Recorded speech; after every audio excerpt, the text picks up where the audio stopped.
Hello, Hello. everybody. How's it going? It's going good. I didn't know what background to use today. I'm just using the generic IKEA catalog background these days. I guess I could do rage talk. It looks very profesh. Thank Yeah, you. of course. If you've got that handy, I've why got not? it. Actually, you know what? I have another one called that I specially updated to say cringe talk. That would be super appropriate. Ooh, yes, yes, yes. I love That's the that. one. But it looks Although like when rage I talk. when I think about it, there is one background that just stopped in terms of aesthetic in my opinion. Which one? I think Jenna? it was the Buckingham Palace. Oh, Buckingham Palace. Oh, damn, we should revisit that clip at some point in the future because we were talking about the Queen and now she's gone. So we Oh can see yeah. if we predicted it. I don't think we did. Uh, Yeah, well, I mean, I think lots of people predicted since she was 96. Um, but yeah, yeah. I So posted our little cringe highlight on TikTok. If you guys are on TikTok, we're on yes. TikTok. We have 16 followers at the moment. Who I have Woo! no idea if this is you guys or just random TikTokers. But if you're on TikTok, we are at Cringe-Fluencers on the talk, on the Dot clock app. com slash. I'm just kidding. Dot com slash Cam and Kia slash. I'm just kidding. I'm bringing it up slowly. Oh, actually. Oh no. I did a new setup. Looks great. Well, this is very meta. I was going to debut my new thing. Okay, here's the, but it's not ready. Here's our TikTok. There you go. That's us. Yeah, and we have 316 likes. That's amazing. Woo. And I have to say, Kia, oh my God, I'm so self-centered. Cam has done every single thing on here so far. So It's I've like, been, as you can see, not a lot so far, but I'm in charge of the talk. yeah, So it's all, been good. all critiques go to me. All critiques, all positive comments, that's a team effort. All negative comments, Cam solely. Exactly. Absolutely. Since we're talking about critiques, should we discuss? So should we jump right into it, or should we start with like a lighter topic, such as Deaf Noodles getting banned and cancelled out of his mind? No, Um, I think we gotta start where our that's core strong. audience is. Yeah. We're gonna lose you all after like the first half an hour, We gotta hook them but in. Yeah, hook them first, and then they'll stick around for the jokes, right, everybody? interesting. That's the exact opposite of what all the YouTubers say, but good advice. Bore them quick, and then get them later at the end. That's the key. Yeah. Oh, are we on Kia's channel? Oh, No, we aren't, right? Wait, are we? we No. might be. Well, okay. So I think why everyone's confused is because I think, unless I'm insane, I did the membership. I officially launched my membership, and so there's emojis that you can use and emotes on my channel, but you can't cross over into the cringe world with the emotes. No, yeah, no, that would be on your channel. Yeah. So people are like tarot cat, and it's just saying tarot cat. So I think people are like, Oh, I see what's happening. Um, yeah, no, but I do see some little stickers here, but I don't know what that is. No, I think we're on your channel. "Am I really? What the heck? Oh, I'm so Damn. sorry, everybody. Why did I do that? Oh my God. Well, what should Well, we do? I don't know. Let's uh let's do it as a guest episode on Okay. Kia's World. We'll cut the highlights and put them on cringe. I'm so Yeah. sorry. I was in a rush today because it's the wrong day. I'm sorry, everybody. I mean, welcome. Welcome. Welcome, Cam. So if you Oh, didn't thank know, you so much. this is a different channel called Cringe-Fluencers that we host on Thursdays usually. And yeah, less chaotic than a Heidi stream. perhaps. No wonder everyone's like 2 streams in a week. I'm like, no, it's only been 1 on my channel. Okay, anyways, whatever. I was in the Villages, which is this place in Florida where like a lot of old people live. It's like a retirement community. And I was just there doing a presentation, and it takes like an hour and 15 minutes to get there from where I live. So it was a rush to get back, and apparently I did not do my double checking. Sorry. That's okay. That's okay. We'll forgive you. Okay. Thank you. It makes sense that we're covering a Rachel Hollis story on my channel anyway. So probably people were like, all right, got it. Nothing new exactly. here. Just sticking to Sticking the to usual. God. The Hollisville. Hollisville. Okay. Well, I think my vote is let's start there. Sorry again for the confusion of which channel we're on. Yeah, that's okay. So Okay. I don't know if you guys are aware, but Rachel Hollis was canceled. Did you know that? Do you guys know? Who is Rachel Hollis? I've never heard of this person. If you have Sorry. Pulling up the clip. Have you heard of this person? What's her name again? Yeah. And she's not problematic. We know that. I am not problematic. So Rachel was canceled a while ago, and then re-canceled 15 times, because she kept on doing things. But I got slightly triggered today, as a critic of the self-help industry, as a critic of Rach. I saw this thing on her Instagram, and I was like, I can't. I have to talk. Like I was We writing on must. Instagram. I was just trying to get it off my chest and all that stuff. However, it was not enough. Like I felt like, just like one slide or 2 slides is not gonna do it justice, Yeah. because this is just her really properly addressing the critics. I love it. And I'm going to switch to this. I'm just going to switch you out real quick. Hold on. Stand by. Because this makes so much more sense in this setup. Okay, there you go. Yeah. And I'm going to put myself in, I'm going to put myself in cringe talk. And I'm going to do that by finding the post. There you go. Okay. Nice. Talk myself through it. I'm thrown for a loop. I've been in the hardest of the hard, guys. So, everyone should thank me. And I think it's commendable, just like whatever you were doing before and then doing this. Like you did 2 things in one day. I can't. I'm like a 1 thing a day type of person. You guys, you don't even know. Hold on.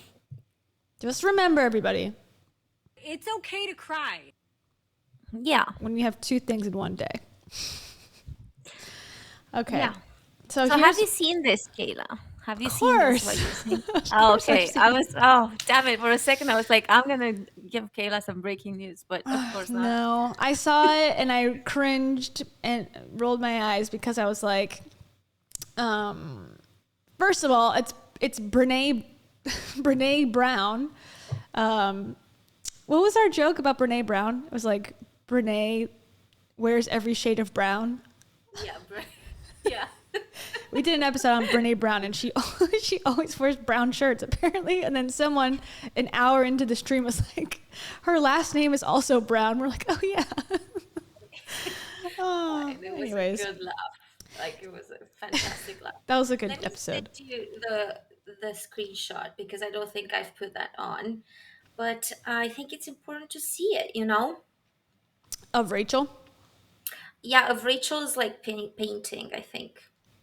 Damn it, I don't have it. Well, basically, this Okay. came up yesterday, right? So it was like, she's like, oh, I got this thing from Etsy. It's this new poem or whatever. I think it's a quote technically, but it's like, it's a poem that I Yeah. found. And then she does mention Brene Brown, but this is a huge Brene Brown, like she quotes it all the time. And it's like, she wrote a whole book about it. I have a lot of things to say about that specific thing, but it's interesting that she would sort of take Brene's whole like shtick and put it on her story.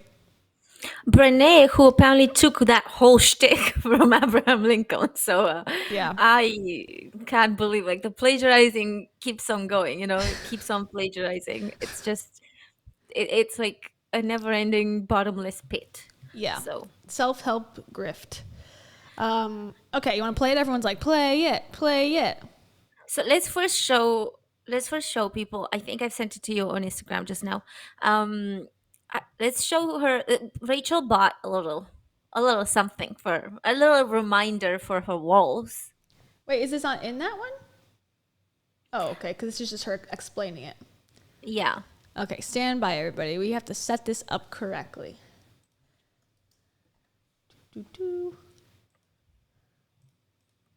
It was yesterday. It wasn't even that long ago, right? It's still up there on her page, right? Or no? Yeah, I think so. Okay, let's see. There it is, everybody. Yeah. The Man in the Arena. It's by Theodore Roosevelt, Teddy Roosevelt, Yeah. aka Abraham Lincoln. Did I say Abraham Lincoln? Sorry. Roosevelt. Just one of your presidents. Yeah, we don't care. We don't know. We don't know the difference. One of the dead ones, anyway. Yeah, he's on some doesn't cash matter or anymore. something. Yes, this is his famous quote from 1910. So, the Titanic had yet to set sail at this period of time when this was said. Yeah. You know, Yeah. the captain who sank with the Titanic's like, at least I'm in the arena, and then drowned. I love this arena metaphor. I love it. You know why? Because it's just such a fantastic metaphor for the kind of stuff that Rachel is talking about.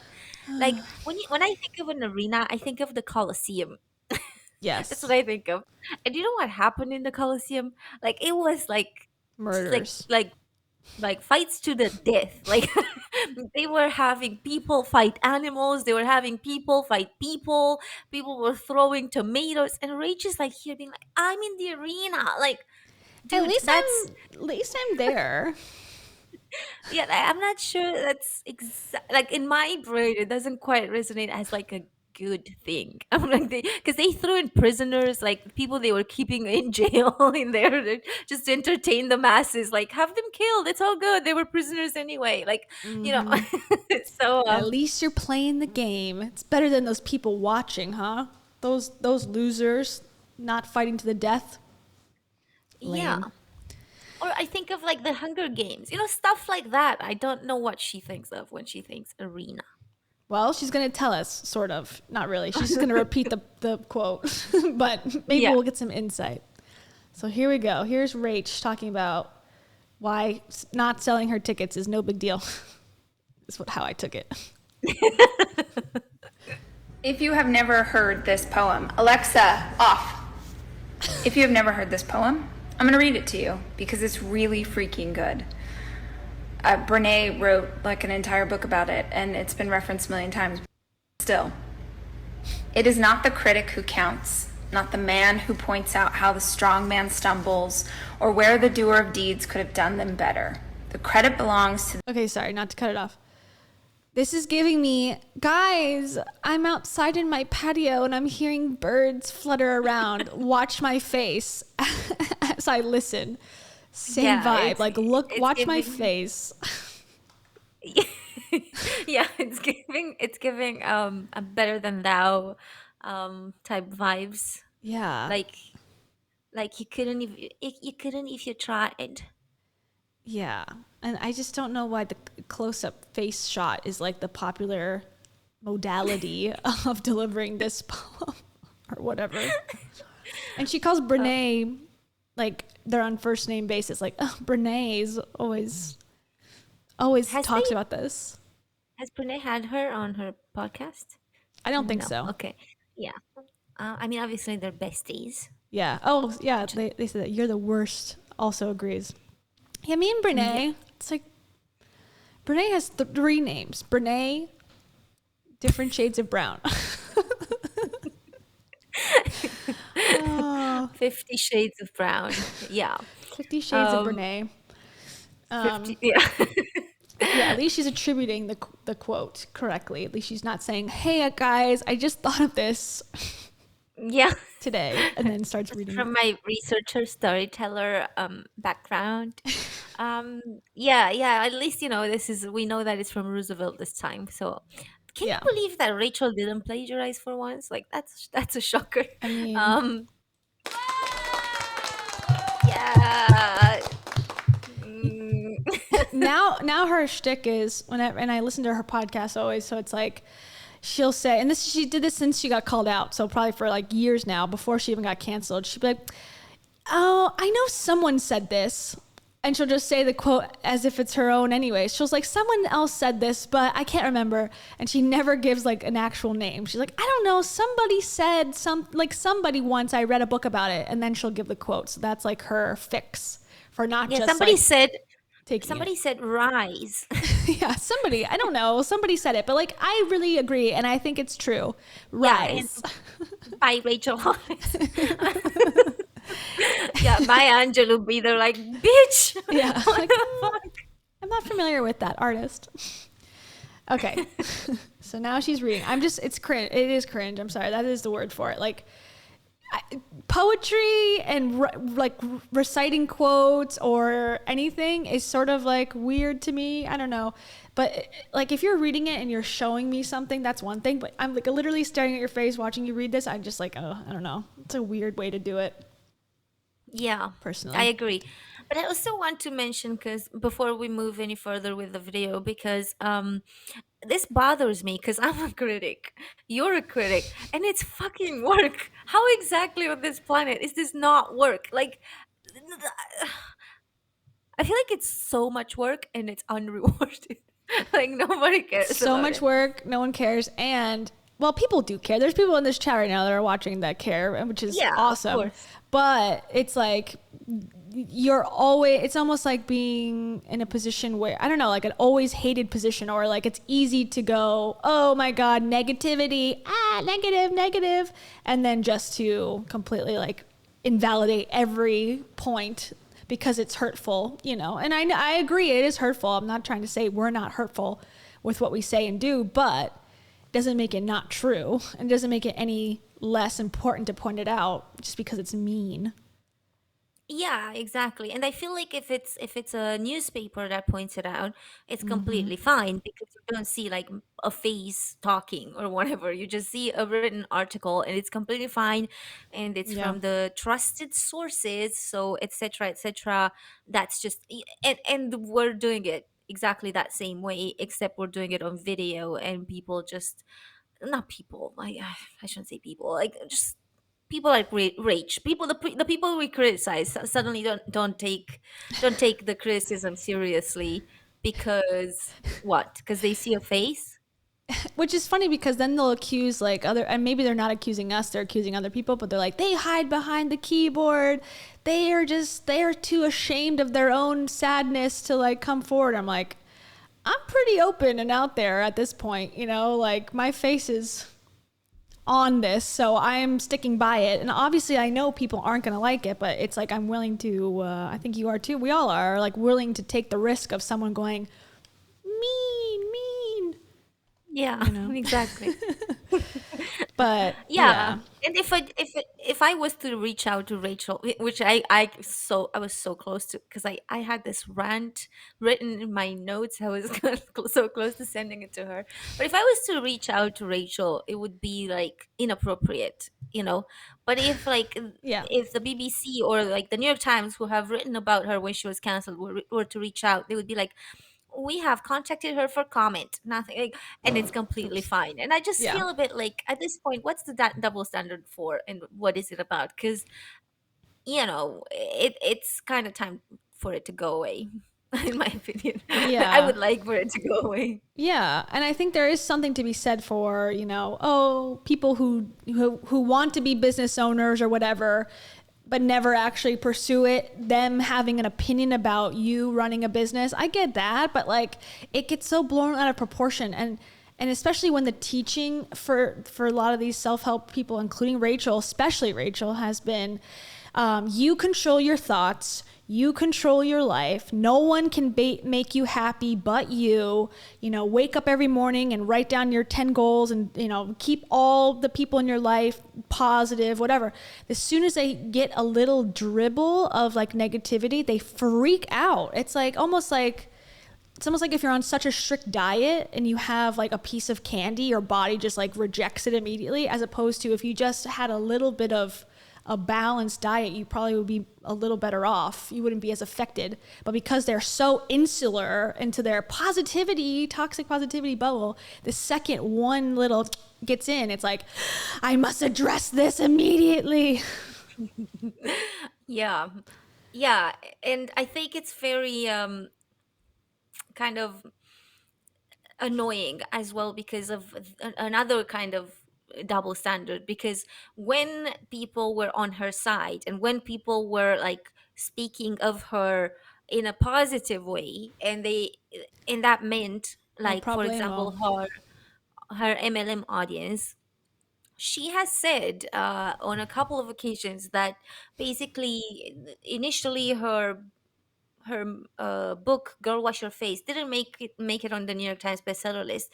However, it did it like in about 8 weeks or something, and that's because of, gosh, what do you call it when people are just like spreading the word, and like Word of essentially it was mouth. like word of mouth, because of word of mouth. And she said it's because of basic, I don't know if she said it, but like that was why. It was the Mm-hmm. MLM audiences, because they were just kind of sharing the book, they were like telling people to buy it, etc., etc.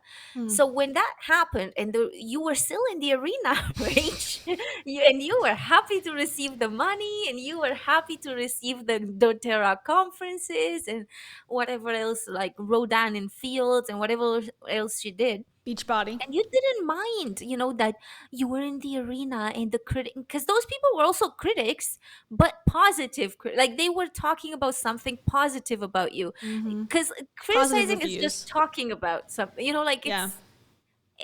they were talking in a good way, and she was happy to accept the good part. Mm-hmm. Now that she's like experiencing the other side of the coin, suddenly, I need to buy like a little poster to remind myself that the critics are shit. Like, just I go think away. again, it's just another way to say I'm better than you in her way. Yeah. Like if you have anything negative to say, well, at least I'm doing something and you're not, and that's so whatever you have to say is not that important because at least I am still trying, which is true. It is true, but I still think all of the criticism that's been lodged at her for the most part has been warranted. And I don't know. I'm so sorry, everybody. Something screwed up with my system here. We're on the wrong channel. My comment button's not popping up. But we want to say thank you to King Intern for the super chat. Thank you, King Intern. And King Intern says, the thing about the keyboard warrior thing is that not everyone has the means to record a video. How else is someone supposed to communicate on the internet? I mean, yeah, I agree with that as well. Like, that's their big criticism is like, they're anonymous and they're causing mayhem and trauma to me, as a creator. Not me, but like a Rachel. But it's like, yeah, like then close your comments down. That's usually an option. It just doesn't get as much engagement. So they keep it open to hear the positivity, but then they're very much affected by the negative. So yeah, But I don't it's also know what else. silent commenters who buy the books, and silent commenters who buy her merch and who bought her notebooks and whatever. So they aren't like all on video being like, I'm buying this thing. It's just, I feel like they're only commenting about the keyboard warriors when it's negative. They never have a like, and I have no problem with people like being keyboard warriors in my comment section. You guys just, please, I actually would beg for this. Comment, please, even if it's horrible. I mean, I'm literally. I need the engagement. I need those like corn commenters to come in, because Corn? at this point, you know what I mean by corn, right? No. Oh. The corn. Yeah. The P word corn. Yeah. P instead of C. Yeah, this is very PG-14. I will actually do something obscene for you. That's what it says in those comments. It's like in Swedish or something. I'm like desperate times call for desperate measures. So at this point, bring all the bots, please. It's all good. Bring the rage stands. Yeah. Do you want to finish watching it? I had to stop it because it was making me uncomfortable, but we can continue now. I feel better. Yes. Okay. The man who is actually in the arena, whose face is marked by dust and sweat and blood, who strives valiantly, who errs, who comes short again and again, because there is no effort without error and shortcoming. Again and But again. who does actually strive to do the deeds? Who knows great enthusiasms, the great devotions? Who spends himself in a worthy cause? Who, at the best, knows that in the end, the triumph of high achievement, and who, at the worst, if he fails, at least he fails while daring greatly, so that his place shall never be with those cold and timid souls who neither know victory nor. Theodore Roosevelt. Also, on Etsy, they had this where it's woman. But also, oh yeah, this part. Okay, wait. I have so much to say about this part. It's woman, like the woman in the arena and the woman who is daring greatly and all that jazz, but I wanted the original version. But if you want one that speaks more closely to your soul, they make that on Etsy too. She looks like I really did something here. I really helped a lot of people with this post, guys. Oh yeah, absolutely. Pack it up. I've saved everyone. Yeah. Oh, Lord. It's very. I don't know. I don't know the word aside from cringe. At this point, I feel like we're overusing the word, but it is the sorry, it's not the key. I don't know what the frick is going on. Cringe-Fluencers channel word, but it is cringe. You know, we choose them on purpose when they're cringe. It is cringe, and it's fluencing me. Just kidding. Okay, two things about the end, though, about the woman thing. Okay, here's my thought, and then I have a question for you, too. Rachel, now, since she's not become non-religious, which I have no issue with, because I'm not religious, so I actually her and I have more in common now that she's not religious. She has been referencing God as she, like she, her pronouns. Like, oh, God, I asked her a question. I was praying to her last night. Like, that's been her new shtick. And so it's interesting that she would not want the woman version of daring greatly when obviously she feels comfortable just, switching around gender pronouns in other cases, especially when it comes to God. So I'm sort of surprised that she would want the male version of this. But then mention, though, there's a woman version. I mean, I guess she wants the Roosevelt quote rather than an unoriginal one. But this whole thing with God being she, her, I mean, I'm not religious, so I wouldn't know. But basically, I don't understand why Rachel ever, played religious. Because I just feel like there is no way that she was religious until 2 years ago, and suddenly 2 years ago she became not religious but didn't come out with a story time about it. You know what I mean? Most people, when they kind of leave a cult or leave a religious cult or whatever, there's so many videos on YouTube being like, I used to be Mormon and I got out of it and here's my story, and they go viral. They're insane. And I feel like she would have done that if that was the case, but that's not what happened. So I don't think she was ever religious. I think it was just all I don't know. I think she was religious. I mean, Pentecostal is very much religious. That is when you're speaking in tongues and stuff. So they're pretty hardcore, especially that her dad was a pastor. I can't imagine that she would have been that independent maybe to not be religious and to be afraid not to be religious. And then, she talked, even in Girl Wash Her Face, she quotes scripture a lot, not overly done, but she does definitely quoted different scriptures, and she's got different religious undertones.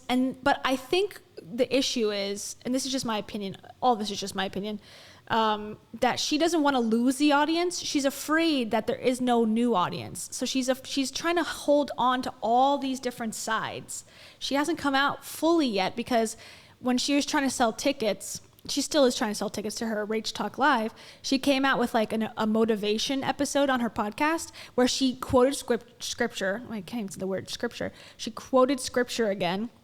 And she also went back to her roots about like, you can do it, girlfriend. You got it in you. So I don't think she wants to lose her old people, but she doesn't know what her new audience could be. So she's hesitant to say anything too damning where she can't return backwards. Does that make sense? Like she doesn't want to like let go of her, the 25 people who are still like stans of her from her religious days. Well, I mean, I thought she has like 100 million podcast downloads, no? She does, but I don't know how reliable those are. The more I hear about podcasts, I'm like, do people actually listen to these, or are we all like lying about it? I don't know, because like the screenshot did not show until like I don't know when she posted it, but I thought she posted it recently, and the screenshot did not show the current find it. month.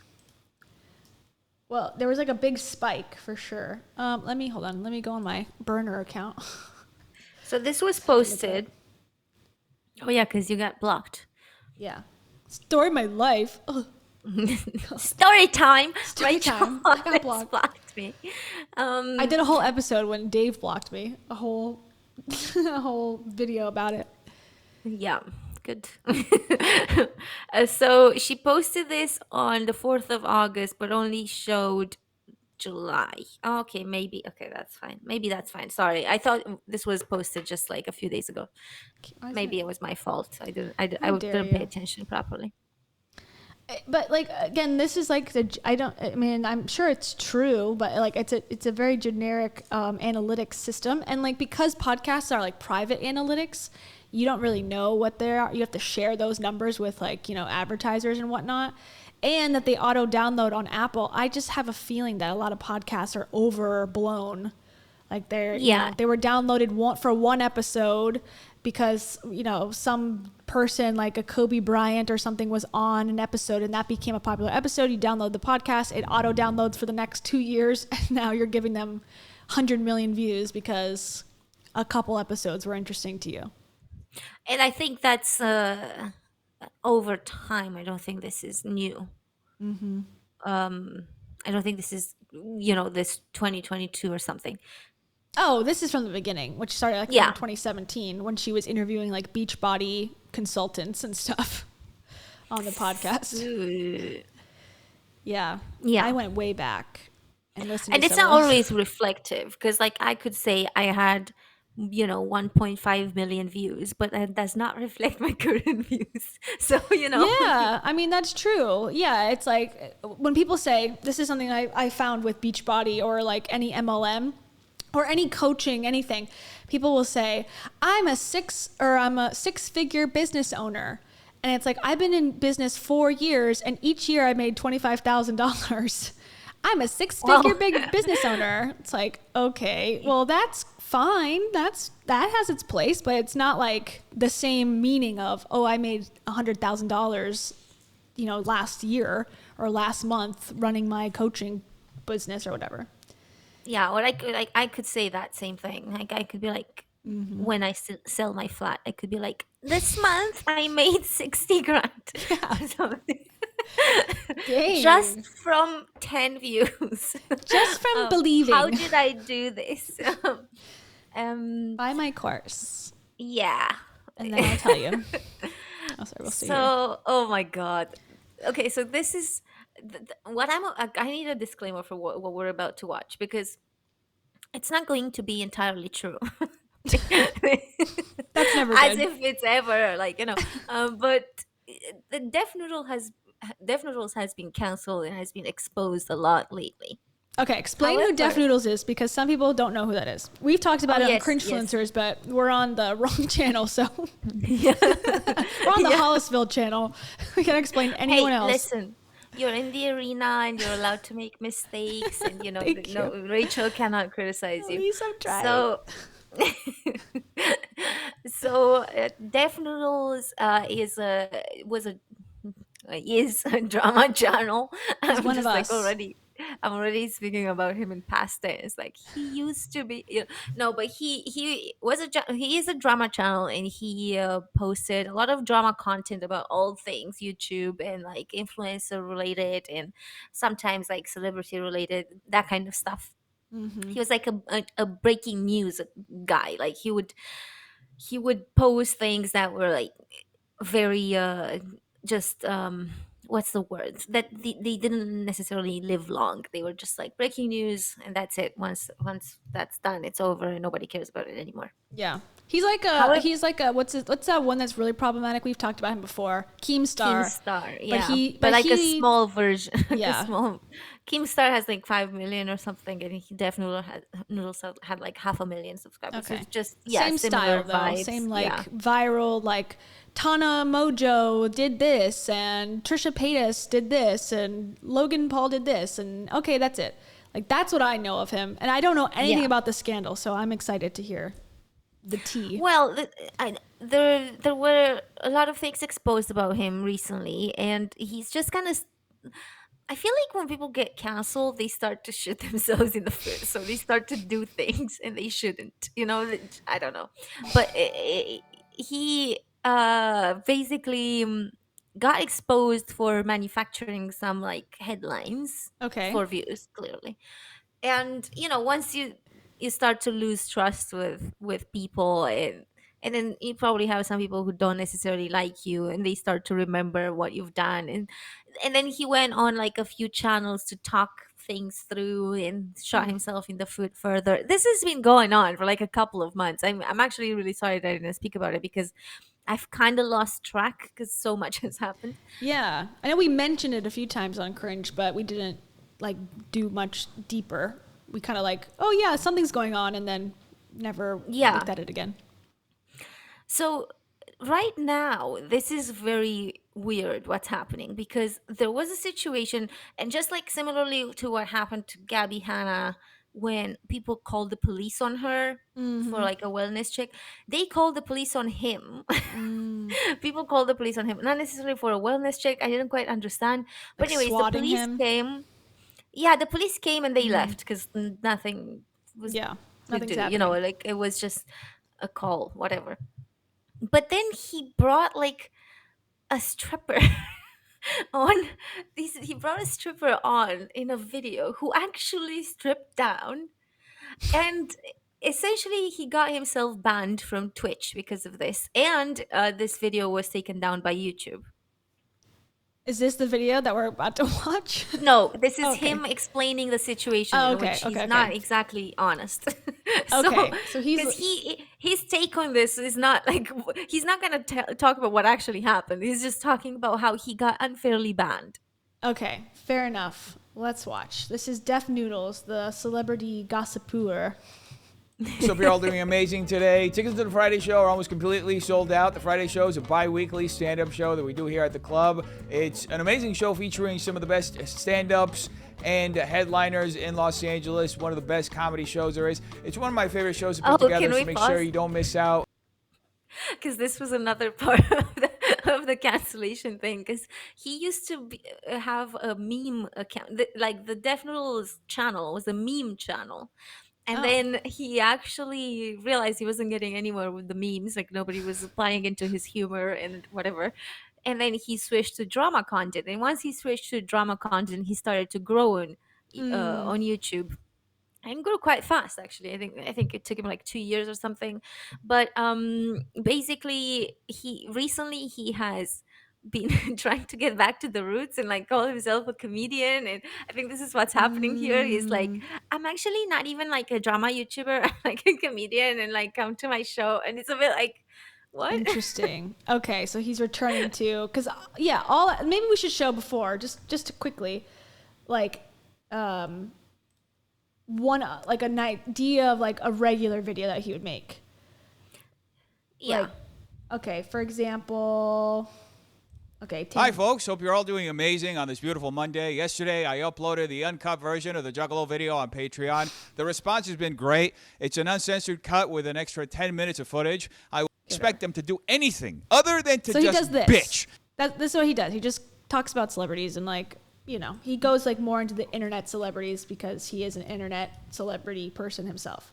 So he does a little Britney Yeah. Spears, a little Are Tana. very tired of him acting like Doing by withholding the text and only Okay, so that's an idea of what kind of style he's got. And I don't know if you caught any jokes in that. but he's apparently funny. I don't know. People are Welcome for- not seeing it, but he is so swears funny. he is funny. Okay, fair enough. Yeah, I know H3 liked him, but I don't know where they stand on him now. H3 tends to support I like H3 for the record, but H3 tends to support people who then get canceled fairly soon after, so they don't have the best track record of like picking out people that, because like H3 sort of, when I don't watch them as much anymore, but they were kind of like us, like they pick on other creators when they did something, you know, sort of cringy or weird or trying to take advantage or try to like, you know, market to kids and take their money. Like they were, you know, the call out channel. But it's murky waters there, because if you're a call out channel, there's like a higher bar for yourself. If you're accusing all these other people of doing stuff, you better be clean, you know, like in your own stuff. And that's where it starts to get a little hairy. So Yeah. Yeah. because I would consider like Def Noodles like a person that would be on like our side of things, in the sense of like can make fun of themselves and understand that, you know, sometimes this influencer culture stuff is like crazy and, you know, wacky, as opposed to like really thinking it's, you know, amazing or whatever. Yeah, and he seemed fairly normal, like until like 6 months ago. And okay, I'm not saying he's not normal. That's not what I'm Yeah, saying. But he's changed I a feel little. like maybe because of he's getting canceled and he's. And by the way, I feel like when these influencers get canceled, they experience a lot, like things a lot worse than Rachel did. Like Oh yeah. it's like all the drama channels are on them. Like with Rachel Hollis, it was just like people in the self-help, like, or people who were kind of, and most times these people don't necessarily expose those people because of the toxic positivity. They're like sort of, they have it in their mind that they need to be positive all the time. So, you know, lots of people will not expose things when it comes to the self-help space, even when they see it. Yeah. And this does not happen with like YouTubers. Like YouTubers go through hell when they get canceled. Not to say they don't come back. Shane Dawson's back, but not that I'm happy Is about he? it. But you know, well, he's trying. attempting. He's trying. He's old now, like in the sense of his style has not evolved from when he first started YouTube, I feel like, and it's hard to watch these days, I think. Anyways, okay. Yeah. Back to this dude, Def Noodles. Let's go a little. Let's cut past this part. and headliners in Los Blah, blah, Angeles. blah, And blah, come blah. check us out. The tickets will be at the top of the description as well as a pinned comment. So make sure you get them right now because they're selling fast. And with all that being said, yesterday It's sort of hard to understand what he's saying, but okay. was a very unusual day, folks. I think I ain't got no weapons of mass destruction. No, fuck you, Dennis. Okay, I feel like I'm getting a little ahead of myself. Before we get to that part of the video, I feel like we should start at the beginning of the day, like breakfast. French toast is a bomb, man. Fritos is good, because pancakes are fucking garbage. I'd rather have a bunch of shit-soaked waffles than pancakes. I'd rather have, like, dig in a bunch of sausages out of the gutter than pancakes. I'd rather eat hilarious. It's so Grits. bad. off of a dirty toilet. Hippopotamus ass. A hippopotamus ass. I'd rather eat grits off of a hippopotamus ass than pancakes. I'd much rather just have a bowl of cereal with Beyonce. Yeah, that's much better. It is much better. Anyway, back to the part that everybody wants to see. Wah, So later on during the podcast, we ended up getting a few text messages. That's Dave Hollis. what they just said. That's Dave Hollis and his daughter. Yeah. So did you see that little clip in the bathroom? That was the professional undresser. That was the bathroom? I thought that was like their studio. Oh no. That little no, I brown think they were place? in the bathroom. Yeah, I think so. No? No, they got a camera light Oh, okay. It looks Yeah, like a okay, shower, but fair I think enough. it's the studio. Maybe That's like you're the right. Maybe studio. it's That's just the like studio. generic male podcast studios. This like mixed wood Make it background. wood. It's I everywhere. don't know, but make it wood. Make it manly. I don't care what we say. Make the studio look like we're in a shed. Okay, perfect. Yeah, so this actually went like far. Obviously, all this has been taken down, so I've not seen it. Yeah. But I can only vouch for like the people that I listen to, and I trust them, and I don't think they would lie about this. And apparently, this really happened. Like they got undressed on camera on Twitch, and That's like a in this big YouTube no-no. video. That's like a huge And- no-no on Twitch. Yeah, and on YouTube, and obviously on YouTube that he didn't get banned yet. Yeah. They just took it down. But yeah, let's see what he says. further Okay, on and I into will it. say, I'm 31. You're 31 also, right? I'm 32 now. I've just Damn, turned oldie, old soul. Yeah. I do feel like this content almost is too young for me. I know this guy; he's like probably our age, but like I think the style and like the vlogging and like the cursing and like that edginess and like how it's recorded, I almost feel like I'm above it. I'm above that, and I'm in the arena, and no one criticizes Yeah. me. Yeah, But no, I seriously, though. agree. It's very hard to watch because it's going too fast. It's like it's made for kids. It's made for kids. I almost feel like I care because it's like this is someone who I think, was sort of like I said, like part of our community in a way, sort of on the fringes. But I feel like now that I'm watching it, I'm like, it's hard for me even to like relate to this in any way. Yeah, I But agree. We'll try. Ended up getting a few text messages or communications from my assistants informing me that we had once again been swatted. Steven? Yeah. All right. Okay, so just, I don't know what to do. Apparently this we just funny? got swatted again. And after a long wait He's that literally 37? felt like an eternity. Oh my God. An officer No, finally he's showed not. There's no way. He's 37. Really? For context, Rachel Hollis is 39. Ooh, look at them getting canceled at 30. We have another few years to go, Kayla. We're good. Yeah. Okay, good.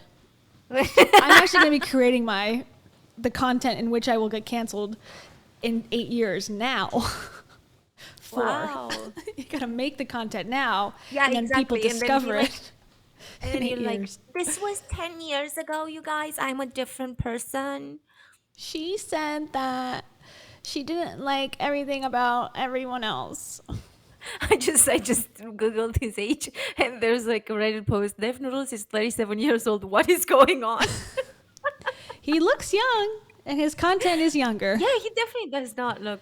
I don't know why I'm saying that, but like I've gone on my sister's Tinder, and 37-year-old men, no, not like me, to date, like just to see. You're catfishing? Is that what you're saying? I'm trying to get her matches. Oh, okay. So I was just like looking through the selection, and yeah, no, there's people just look a lot older than him at 37. Yeah. I mean, okay. Maybe the beard and the hair is covering the markings of a wise man. Maybe, yeah, clever lighting. showed up. Boring set, And though. Again, let's boring. just say that things went quickly off the rails. And that she was also not an officer, but a woman who is official at removing her clothes. I don't know what the fuck is going on. She's like straight up. She's Outside stuff? This is what like every Twitch stream is. Though, I feel like. That's why y'all do the black man like that? Yeah, I feel like that Advil's gonna come to good use because of the many headaches this whole situation is gonna cause us. Mama, turn off the stream, mama. Mama, turn it off. The police are here. We're gonna tease you if you don't cooperate. No, man down. Man down. Man down. I don't mean to correct my co-host Steven right there, folks, but I think it's actually man up, if you know what I mean. Don't want to be too obvious, you know. I need a wah We wah tend to be a button. little too on the nose with the show. Theo, We're gonna have to do TOS. it on deep TOS. to verify that. Oh my God. Is he saying TOS. Ironically, TOS in this case doesn't just mean terms of service. It also means titties on stream. And oh boy, did we get some titties on stream. Anyway, soon after that, I had to end the live stream because I was... Is this supposed to be like sympathy for me video? Yeah. Okay. Yeah, this video is how he was unfairly banned. Oh. This Right? is chaos. Like you can see how unfair Twitch has been. This is worse than a Get Fit Live question answering live stream. Oh is yeah, bad. yeah. This is worse. 100%. Okay, we'll continue. We'll see. already predicting my imminent doom. And that doom came in several forms, starting off with a person with whom I was set to meet immediately after the end of my podcast. A person who was definitely shocked by the fact that a stripper walked out of my podcast studio with half a nipple hanging out. I can almost guarantee you that the 70-year-old woman who saw that had a head full of questions. I would. So I got my favorite thing in the world, folks. I got a pancake set. I'm so excited to... When worlds collide. Hold up. I gotta murder this. Let me murder this pancake set. There we go. This is how you treat pancakes, folks. Oh, look. The blueberries are falling everywhere. Pancakes. This is Love 'em bad. or hate them. Actually, you know What? something I hate more than pancakes, folks? The fact that I got banned on Twitch once again, and that my live stream on Said temporarily suspended. Okay. YouTube got taken down. It seems like I'm only collecting W's right now. If by W's you mean 2 L's in a row, back to back, nonstop. Which got me thinking, folks, I need to do something to reverse this tide in my life. What can I do to change this energy in my life? And that's when I got a light bulb. A psychic can help me with that. Oh no. I hope it goes well. My Say your nightmare. first and last name for me. It's Dennis Victoza. Okay, great. I'm gonna take a moment and zoom in here. What is he got This like a industrial refrigerator running in the background? What is this? I don't understand what's happening. The AC maybe. I wonder if this is him trying to replicate David Dobrik vlogs. I don't know if you've ever seen Oh. David Dobrik vlogs, but they're made in Chaos. yeah, exactly. And I wonder if he's like, you know, since he's been canceled as a drama channel, he's like trying to rebrand. So it's like an older David Dobrik. It's not working. I will say that. This is not working. Is This there is not more? funny Should we at all. stop? I feel like I'm like, I hate this. I feel like we should watch the whole thing. Okay. Okay. Pancakes. Someone said pancakes is a reference to salvo pancakes. I have no idea what that means. What does that mean, Ali? What's I'm salvo old. salvo pancakes? We'll find out someday.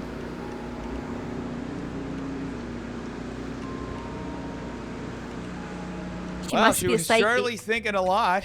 Wow. Okay. There is such a bright light connected to you. And to me, I very much see you. What is not this just on room YouTube, that they're but in? I do see a very commercial, like you being able to make it. A in warehouse? television. What are those Television? glasses? Little old me? No, the trolls could never bear to hear it. What's your age right now? I'm 37. Depending on the internet, though. Your energy does read really young. Ah, woo. Yeah. Looks like I got Agreed. her fooled. Maybe I can still pass for 27. Except no. Because now everybody knows I'm 37. And I really don't care. But clearly, I could still do it if I wanted to. Let's just pretend like I am. Between you and me. And the 500,000 other people who watch this channel. Anyway, she later did a healing on me and... Salvo Pancakes is a YouTuber. Is he the bald kind of like bigger guy? Because I saw the video. This guy made like such good point. If it is who I'm thinking, I just forgot what his name was. But I watched the video and he made such good points. And Dennis, aka Def Noodles, just had no points, but he kept on like doing this like stream of consciousness bullshit type thing. At one point, like, God, I think it's him.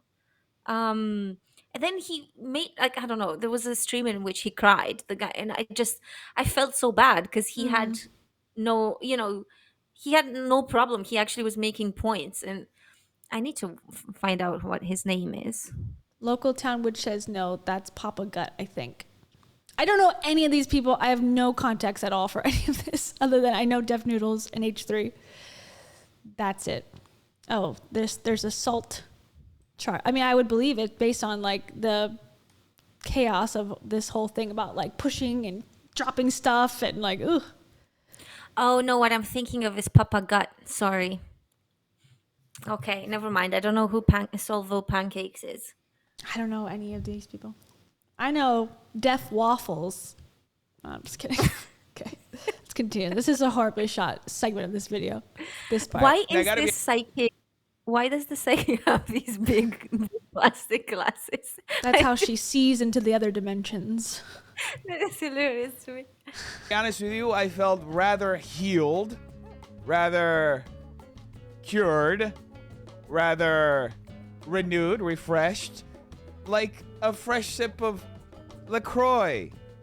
Hibiscus, not sponsored. Anyway, with all that being said, there was a certain YouTuber who recently decided to talk some shit, so I thought it would be a good idea to just talk some shit back, because I find this polar bear with jaundice looking motherfucker just a clown. Self-described comedian, Def Noodles. Okay, here's a question to the quartering. How much of a fucking idiot do you have to be to misquote your quotes? You said self-described comedian, Def Noodles. Self-described comedian, Def Noodles. Do you understand that the quote should go around comedian? Because you're trying to insult me for not being a comedian, but instead you put it on Def Noodles. Def Noodles. I'm allegedly Def Noodles. I'm a self-described Def get Noodles. It. We get the joke. Comedian, oh my god. Def Noodles. You know, when you're dealing with people as dumb as a fucking quartering, the jokes write themselves. Who has been caught lying about having Do they? stand-up shows all over the country. You know, I've been caught lying about doing stand-up shows all over the country as much as the quartering has been caught lying about not fucking his dogs.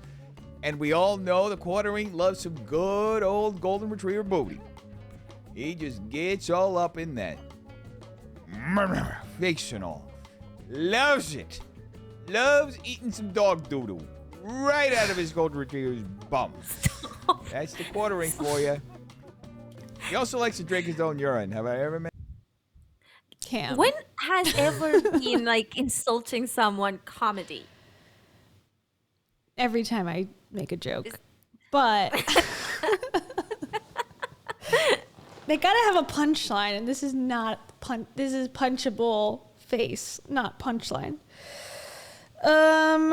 This reminds me of the scene in The Joker where the Joker's on stage, like he's like, my mom said that I shouldn't do comedy, and like everyone's staring at him, but in his mind it's like they're laughing. That's what's going on here. Did you hear that, Dennis? You're the Joker. Oy. Villain origin story. Okay. I don't know if I can take more. There's like a minute left, but let's just end the torture. End it early, or you want to watch it? No, not early. Let's finish. Let's Okay. finish the video. I want to. This is Cam's fault, and everyone that's coming on to the channel was like, "What the hell is this?"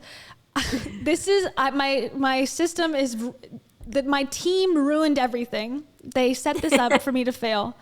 No, well, yes, my team is myself, so I set myself up to fail. I meant to stream on Cringe-Fluencers, and something's messed up where like it streams to my Kia's world. I don't know what happened, so I'm very sorry.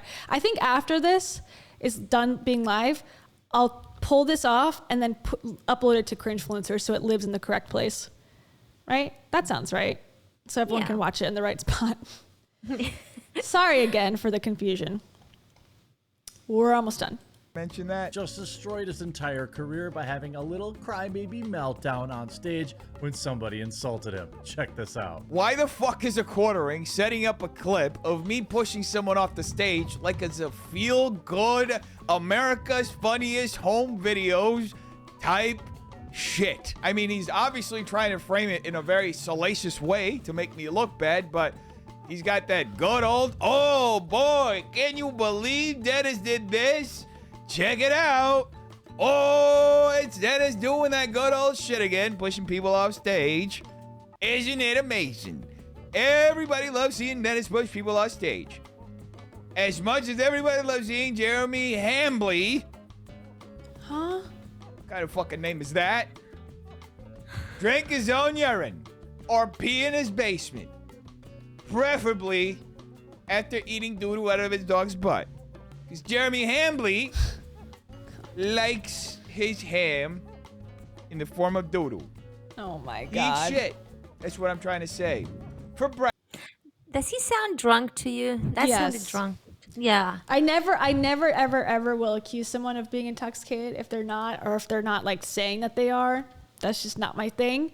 But, you know, doesn't sound very coherent. I will say that. It could just be because he's not very coherent as a person, sober. But yeah, that could also be a No, factor. he is fine. It just seems like the jokes were particularly not making sense at all. I don't- honestly, I'm still confused about like why what headlines he made up or why he's canceled originally. But like, I literally can never watch him again out of like, because I've suffered through that video. I will never give him a chance again. Sorry. Yeah, I think some of the headlines that he made some stuff up on were in relation to James Charles, and people sending him nudes, etc. And talking about nudes, maybe we should go into our third story of the day, because that is also crazy, but in a different Nudes. way. We now have to do with a businessman who makes thousands or like many hundreds, according to him. Many hundreds. That's my income. Yeah. Many hundreds of dollars. Many hundreds Yeah. of cents. Okay, let's see if the super chat comes in. I just got an alert from Heidi Hoffman. Heidi Powell's in the chat. I'm just kidding. Heidi Hoffman send a super sticker, but I don't know if it's going to pop up. There is some sort of issue with my... I don't know if it's the streaming or if it's my computer or I don't know. But it hasn't popped up yet. But thank you, Heidi Hoffman, regardless if it shows up or not. For that, I say... They're going to be dropping some really powerful, amazing, life-changing shiz. That's I Cringe-Fluencers love for that you. one. too. That is one of my absolute faves. Me too. Okay, so this one is called... I'll put us to the side. This one is called A Catfish Faces His Victims. Yeah, so this dude made his hundreds from pretending to be influencers and asking people to send them nudes.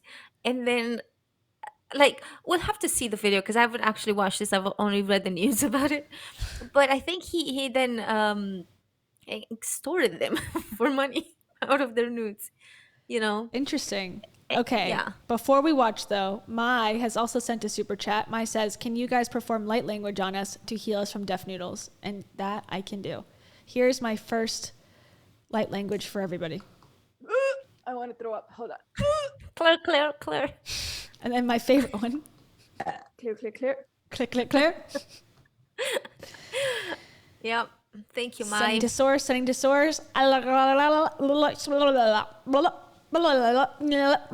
Deaf noodles. Source. Click, click, click. Click. We're so the answer no names question.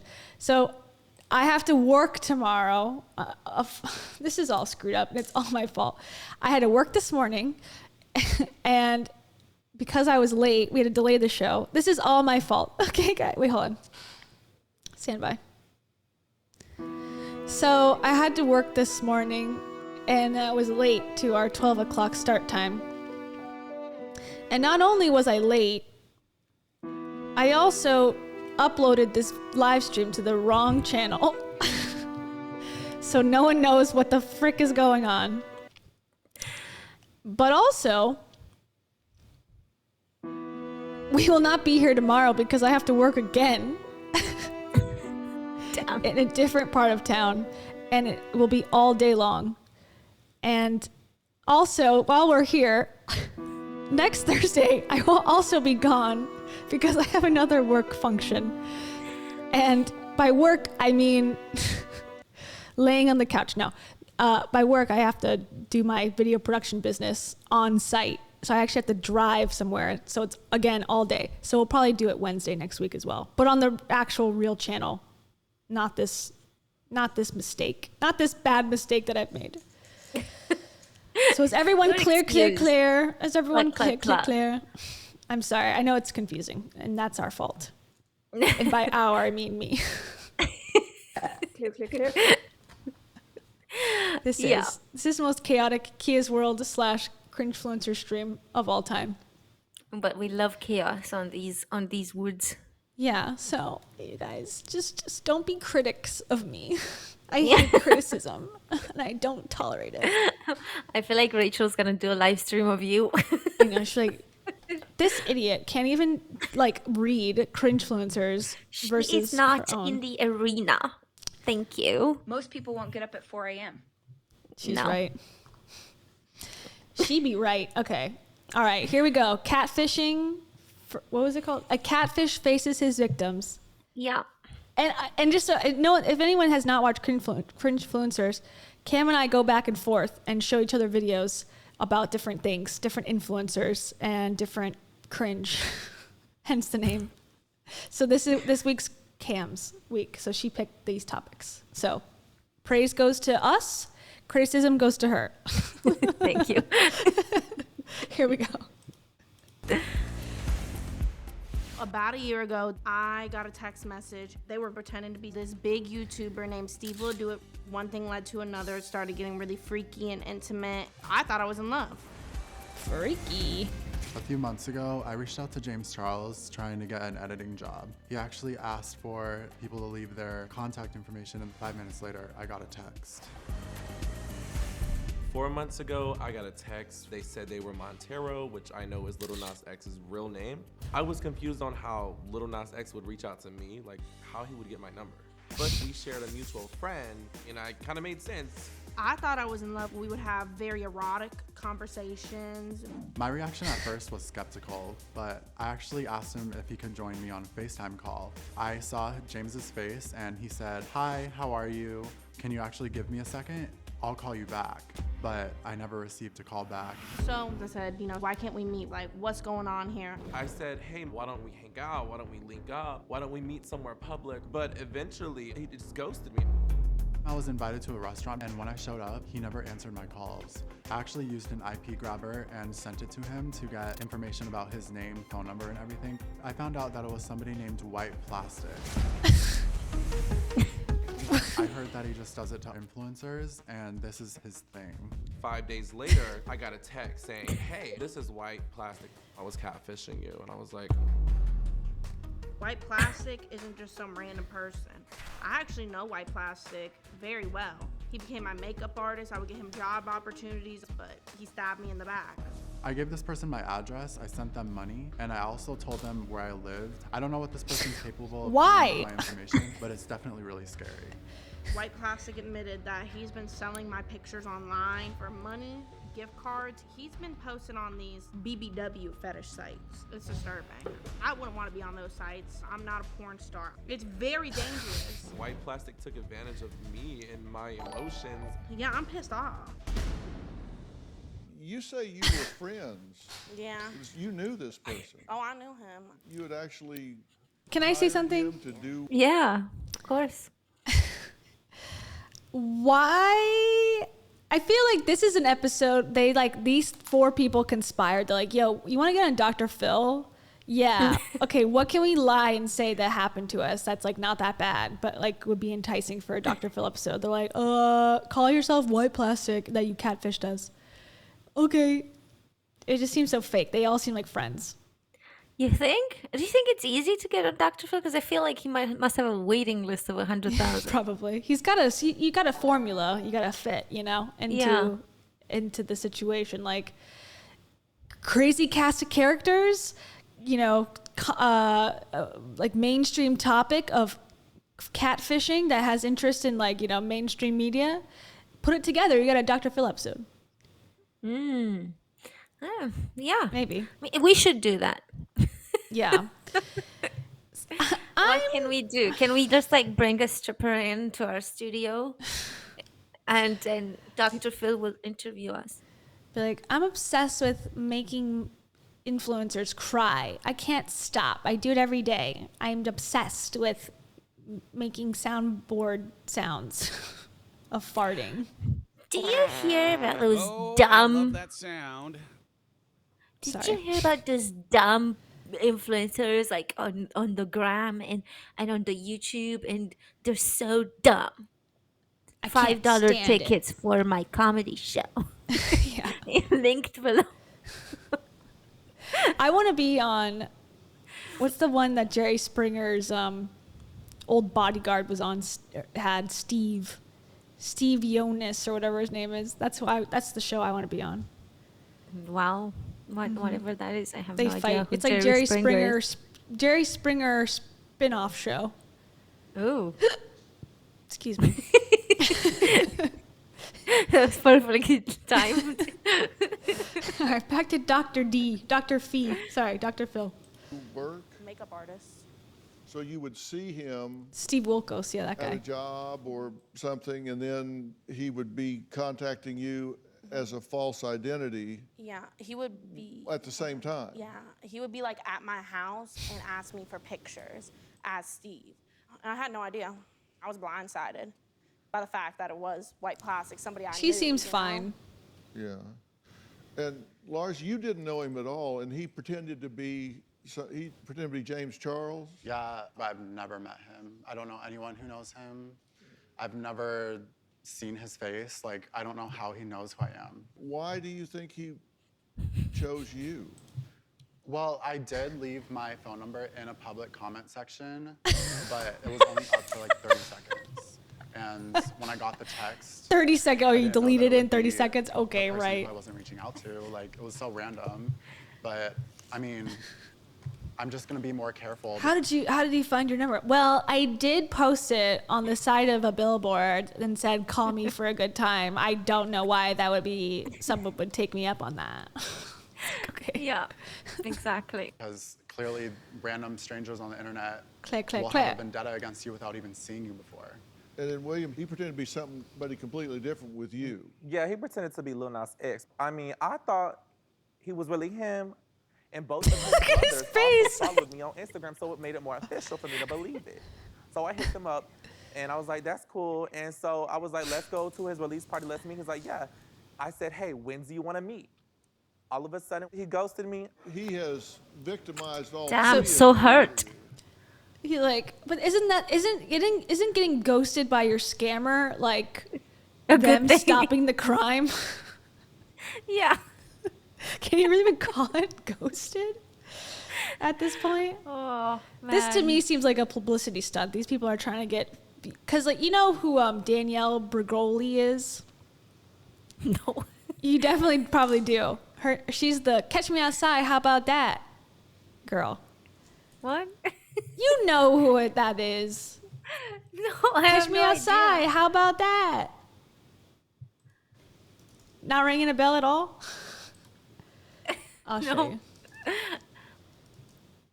Hold on. Outside, how about that? There was a whole song about it. Everyone will know this. Runs where? Nowhere. She'll go after me. Good, bitch. Like if I tell her like hit me, she'll try to hit me and I gotta like dodge her. Cause if she hits me, I'm giving it to her. And I'm pretty violent. I mushed her in the face cause she wouldn't get out of my face. Either I'm breaking down her door or she's breaking down my door. I don't stop till I start seeing dents in the door. Cause I knew what I was doing, you did it. She's so over exaggerated. But she'll be like, oh, she threw boulders at my window. The pebble's like this little. She'll threaten me. If you don't do this or that, then I'm gonna call your PO. You got one more time to hit me, Danielle. You got one more. I ran out 4 times in one day. And the cops brought me back every time. She wants me to be sent away. Okay, so this was a success story, in case you didn't know. No idea. This is crazy. This is Wow. this is the famous line, though. This is how she got really famous. And all these hoes laughing like something funny. She's talking about the audience, that they're laughing at her. Did you say the hoes are laughing? Yep. So the audience are a bunch of hoes. Yep. Remember Maury? Catch me outside. How about that? Huh? This part. Catch me outside. How about that? Catch you outside? What does that mean? What I said. What I just said. Okay, that's obviously. Now. Wow. Okay, so that was her famous line. But she turned this into a full-blown career. She makes like $10 million a year now. Oh my God. But but the best part is. Did you say Hold on. the hoes are laughing? Yep. So the audience are a bunch of hoes. Yep. Catch me outside. How about that? Catch you outside? Yep. What does that mean? That's what I said. What I just said. The audience are a bunch of hoes. So the audience are a bunch of hoes. Yup. Okay, sorry. I feel like side note. the name Bad Babby, is that what it is? Yeah, I feel like Yeah, that sounds Bad familiar. Baby. Yeah, I feel like That's I've her. come across her music probably. Yeah, and she's got that one song. It's on TikTok. It's like, "Abow, catch me in with that, abow." Oh yeah, okay, yeah. I know her. I didn't realize this was think her. that's her. This is crazy. Yeah, so it all comes full circle. Yeah, Dr. Phil came from Oprah, so the pipeline continues. Yeah. All What's bad things. to stop Gabby Hanna from making it as a musician by posting Mania episodes if this happened? That would be a good guess of Dr. Phil. Dr. Phil would definitely exploit her for sure. Oh yeah. 100%. Yeah, we should do a Dr. Phil episode where we talk about different things he's done. I mean, he's like Maury. Maury. We talked about Maury, my spirit guide's name. His name Maury Povich. But the real Maury Povich does a similar shtick to this, like where he's more so like Maury Povich is definitely has leaned into like the more extremism of baby daddy paternity tests. But Dr. Phil is just like half a step above him. Like he does that too, but like tries to make it more like medical. He's almost like Dave Ramsey, but with psychology. Similar vibe, like America's dad, who's also a therapist, allegedly. Yeah. Okay, fair enough. I mean, to be honest, like I don't really watch, but I just felt like I had to show you this. We can continue watching. I'm back in. Plastic Wrap or whatever his name is. Saran Wrap. White plastic. Sandra Saran. Apparently very famous. Apparently. You didn't know. These victims, I'm sorry. I don't have any sympathy for these victims. No, I know. Me neither. I don't even know like what's with the face tattoo there. Was that made for Dr. Phil? It looks very vibrant. Hair? Yeah. So maybe it was just Freshly done. dyed. Yeah. Agreed. We'll find out. He thinks this is funny. Lars, he set up meetings with you at Nobu at the airport. At I Nobu? had paid him money too to get the reservation. So that's how he got my credit card info because he actually wanted it through wire transfer. What did you need money for a reservation for? That's just what he said. But at the time, like I believed it because he literally FaceTimed me, but it ended up being like a video of a video on the FaceTime, but I literally saw his face and everything, so why would I not believe him? Okay, but yeah, that's an important point. You FaceTimed him and it came up His and face it does not was look like James Charles. James Charles' picture. And this was the first day that we started talking, so I never asked to see him after that. I've been catfishing people for a couple of years now. I probably catfished hundreds of people. Especially like an activity. People like to play football, people like to go fishing. I guess I'm just a catfisher. It's just my thing. Come on. Can we raise the volume a little bit on it? Yeah. Oh, sorry. Problem, like why am I catfishing all these people? He's such a horrible person. But honestly, I'm not murdering people. I'm not doing anything crazy. Oh, the music. I don't think it's wrong in my eyes. I'm not murdering people. I'll just start to psychoanalyze. So it's all about outsmarting someone. This is deep, like this is a business. Like I have people on like payroll. I take these people's nudes and I'll sell it to all these Isn't that illegal at this platforms point? that have ways that you can sell people's nudes. Probably. I'm not being cocky, but I do think that I am that good at what I do. I mean, I wouldn't be running like a multi-$1,000 business like with being mediocre. It started off as just regular catfishing for me, But then it turned into something a lot bigger and a lot more thrilling. What is he drawing? Why am I catfishing regular people when I can be doing it on people that actually are entertaining? I'm not gonna go catfish Susie and watch her go to Publix and like meet up with Steve at like the deli section. Because I was like, oh, like let me pretend to be like James Charles or Little Nas X. I just need like 3 seconds of their time to believe it's me. So like I'll just like pick up the phone and be like, hey sister, like how was your day today? And they believe it every time. I'm not a total. I like to send them Uber Eats. I like to send them flowers. I like to send them chocolates, that's real. anything that'll You make walking their down the heart street. flutter and think that I'm the person that they're talking to. For instance, when I catfished as James Charles, I'm an influencer. I sent PR packages. I makeup run brushes. a multi-thousand-dollar When I catfish these business. influencers, and celebrities, and people, honestly, I never feel bad. If you're dumb enough to send someone nudes online that you have never met before, you deserve to be catfished because you didn't do your homework. Well, no, but You say bye, you do girl. this for It's both James entertainment Charles and here. profit. It's James Charles here. Hi. Hi, I gotta go. I'm on Dr. Phil. Hold on. Let me just call you back. Bye. I do like the staged walking shots. Okay, just Yeah. like, be an influencer. Okay. Just be yourself. You're stupid. Anyways. Yeah. Yeah. Plastic wrap. Yeah. What a good guy. But okay, horrible, stupid guy shouldn't catfish, no one should catfish. But like, yeah, people do need to take some responsibility and like say, hey, what am I getting out of this? But is this someone I'm actually like, getting along with, or is this me thinking that like miracles happen? That randomly some celebrity is gonna call me and like give me $1 million, It's like, Yeah, I don't know exactly what his multi-thousand-dollar business is, but Selling it sounds nude like photos? he's got a plan. He's got people on pay. Like, how do you pay people with multi-thousands? Because I'm not sure Yeah. how. Like, are you paying them under the legal limit? his or- downline. Yeah. Interesting. Yeah, he got cut from the catfish episode, so he's like, all right, Dr. Phil, I gotta apply right now. Yeah. Let's apply. We should apply to a Dr. Phil thing. Yeah, let's plan it out. What could we do? I can't find We Should Have Played the Doctor by Phil Thing. Sorry. You're becoming Rachel Hollis. Alexa, stop. Off. Anyways, I was on Etsy. So, And I anyways, saw the this. critics suck, and I am so much better than them.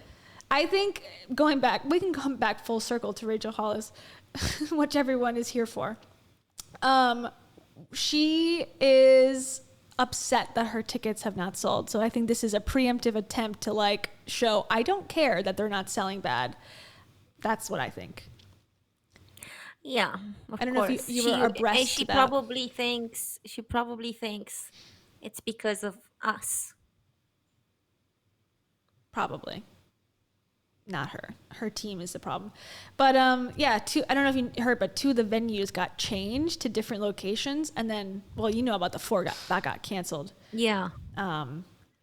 So yeah, the first 2 have been switched to a smaller venue, but it looks like it's still gonna happen. So I mean, to be honest, I don't understand why they didn't go for a small cafe from the beginning.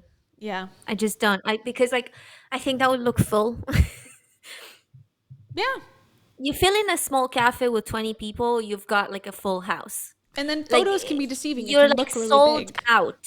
Mm-hmm. But you bring in a freaking arena. Like, come on, Rachel. Like, how deluded is she? I just don't understand how deluded she still is. Like, it's crazy to me. When you're in the arena, everything looks blurry. The screaming, adoring fans are screaming too loud for you. Oh, gosh. I wonder if she's going to quit after this. But what else would she do? What else could she wants to be possibly a do? screenwriter, allegedly. That's Yeah, what right. she said. Since like when? I don't know, since a while ago actually, because she wrote a screenplay. I know that, but I haven't heard like if it's been sold or like what's happened. But that's what she said. She wrote a screenplay, and then nothing's ever been said about it again. And then she went on the Skinny Confidential that we talked about, that podcast, and said, I don't want to give women advice anymore. Like that's what people wanted, and I don't want to do that anymore. But then literally makes an event about giving women's advice and writes a new book. Oh, she's coming out with a new book too. So Okay, books I understand. Screenplays, that's complete bullshit. Music, that's complete bullshit. Like, who is she kidding? she Who's she wants to be kidding? John Favreau. So I mean, maybe she tried to do that to seduce her boyfriend to just write a song for him. But like, come on, like, let's be honest. Like, Yeah. let's just look at what our talents actually are. yeah, everything's about her. And now that she's canceled, what's left? Because even her fiction books were written loosely on her life. So Yeah, see, this is one of the things that makes me feel good about not having made my YouTube channel about myself. that was Because funny. I know I will be canceled. Yeah. It's fine. It's time to get canceled to get some views too. So You have 6 know, years left Yeah. till you're canceled. You have to start beef with somebody first. That seems to be key. According to, I just learned this watching that dumb video from Deaf Noodles. You got to have beef with somebody. You got to get banned off of the platform, and then you got to be really unfunny, and that's how you become famous. Yeah, absolutely. I mean, I am halfway there. I am not funny. I just need to. I need to manufacture some beef. You know what? Actually, like seriously speaking, I think this is what Creep Show Art was doing. Trying to start She like w- controversy. No, but she would insert herself into things that were super viral because she'd be like, if you guys, I don't know if you guys will remember, but Without a Crystal Ball was having some, was being canceled, and there was like a whole thing. She was sued, and there was this lawyer, Emily D. Baker, who covered the lawsuit, and she was sued by Tati, the YouTuber, Oh the yeah, beauty Westbrook. YouTuber. Yeah, and for some reason, like Creepshot inserted herself into that and created these sock accounts. Uh, this is alleged, I guess, because I don't, like nobody can ever confirm, if that was her. But like, she created these sock accounts to pretend that Without Crystal Ball was like targeting her throughout that drama, and I'm like, that drama had nothing to do with you. She's like, I'm gonna involve myself. Yeah, and I don't think I generally don't think this was the first time she did it, and I think that helped her. Like, so maybe you're right. That's what I should do. So, like, rage. Start You're some a drama. bitch. Well, Um, you know, call me. I know we're not saying it out loud, but one day we'll get someone to respond to us based on our videos, and then we will be skyrocketing to success. That's my plan.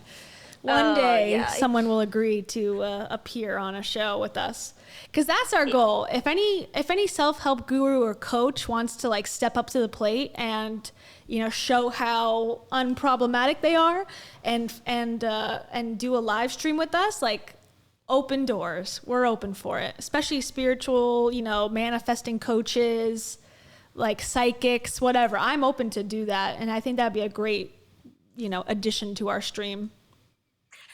Yeah, but if by skyrocketing to success you mean we'll have 40 people watching, I Yes. think that is definitely what some of them can provide. So um, Perfect. but as long as they have millions of downloads for the lifetime of the podcast, that's fine. We can just lie to sponsors. We got it. We got them. I just think it'd Yeah. be interesting to hear their perspective, like someone defend themselves a little bit. I mean, they don't have to, obviously, but if someone were to say, you know what, these girls or these women are wrong and the industry is amazing and so positive, like, we're professional. Like, come duke it out with us. Come Duchess it up.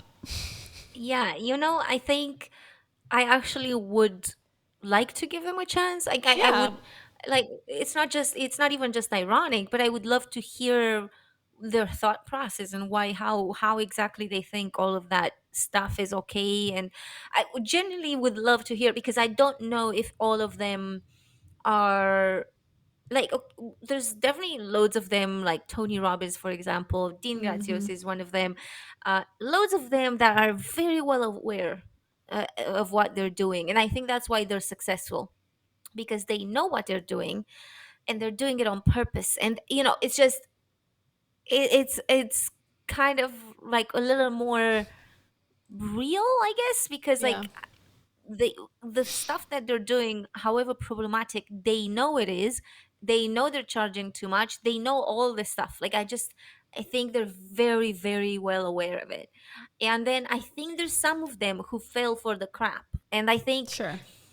there's some of the people who actually fell for all this, like, oh, if you just manifest abundance, and like, they kind of got involved in the self-help industry, and potentially they found some success in that, but it came from a more like genuine place, in the sense that it might have been genuine that they believed it. You know what I mean? Yeah. I don't think they're all aware. And I know this because I had a friend who actually became a coach of the sorts. And I truly think that she believes in it, Oh, because yeah, she of course. is not making money from it. I don't think she's not spoken to me since, probably because I speak against these people. But Yeah. Your negative vibe. Exactly. Yeah, I've got to be removed. But Immediately. I mean, it's same with MLMs. It's like, they encourage you to get rid of everyone that doesn't support your entrepreneurial dreams. It's so ridiculous. Because if there's someone that's there that's like, you're not going to make money. You actually spent $500 starting your business. They don't want that negativity. So it's like, just ban them from your life. That's easier for the upline to tell you to do that, as opposed to like, oh yeah, that's true with what they're saying. Why aren't I making more money?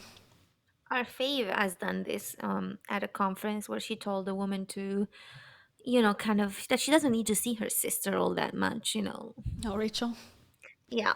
Rachel has been Anyway. mentioning sisters a lot, like just generally. She goes, I don't know, like all of her podcasts lately have been like, if you're struggling with like your sister, if your sister's being a bitch, I shouldn't say being a bitch, but that's what she's insinuating. She like really is like sticking to the sister thing, which is funny because then she also at Rise has that thing like stand up for your sister.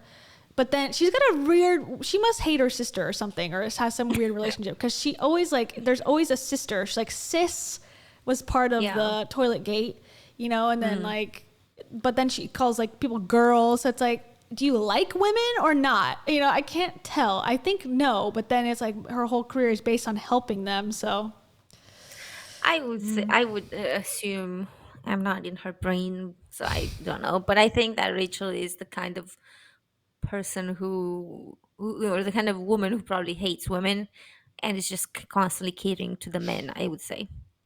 Like in her life, I don't, obviously on stage, no, because she's realized that her audience is women, but I don't think she likes women. I agree. She's called herself a guy's gal, that she rather drink whiskey and do golf or something. And I was like, what? Is she like in the Tumblr age? Like, what is going on?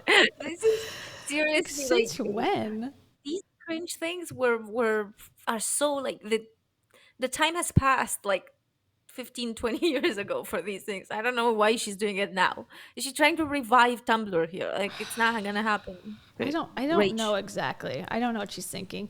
Yeah, and this is just, now we're just sort of like rambling, but like her sister, Rachel Hollis' sister, does have a podcast. I listened to it. I listened to several episodes to see if there's anything there, and it was pretty good. I liked it. It was about, so her sister her sister's husband had a heart attack randomly, like fairly young, and he died. And actually Dave Hollis references him and the situation in Built Through Courage, of course, to talk about himself.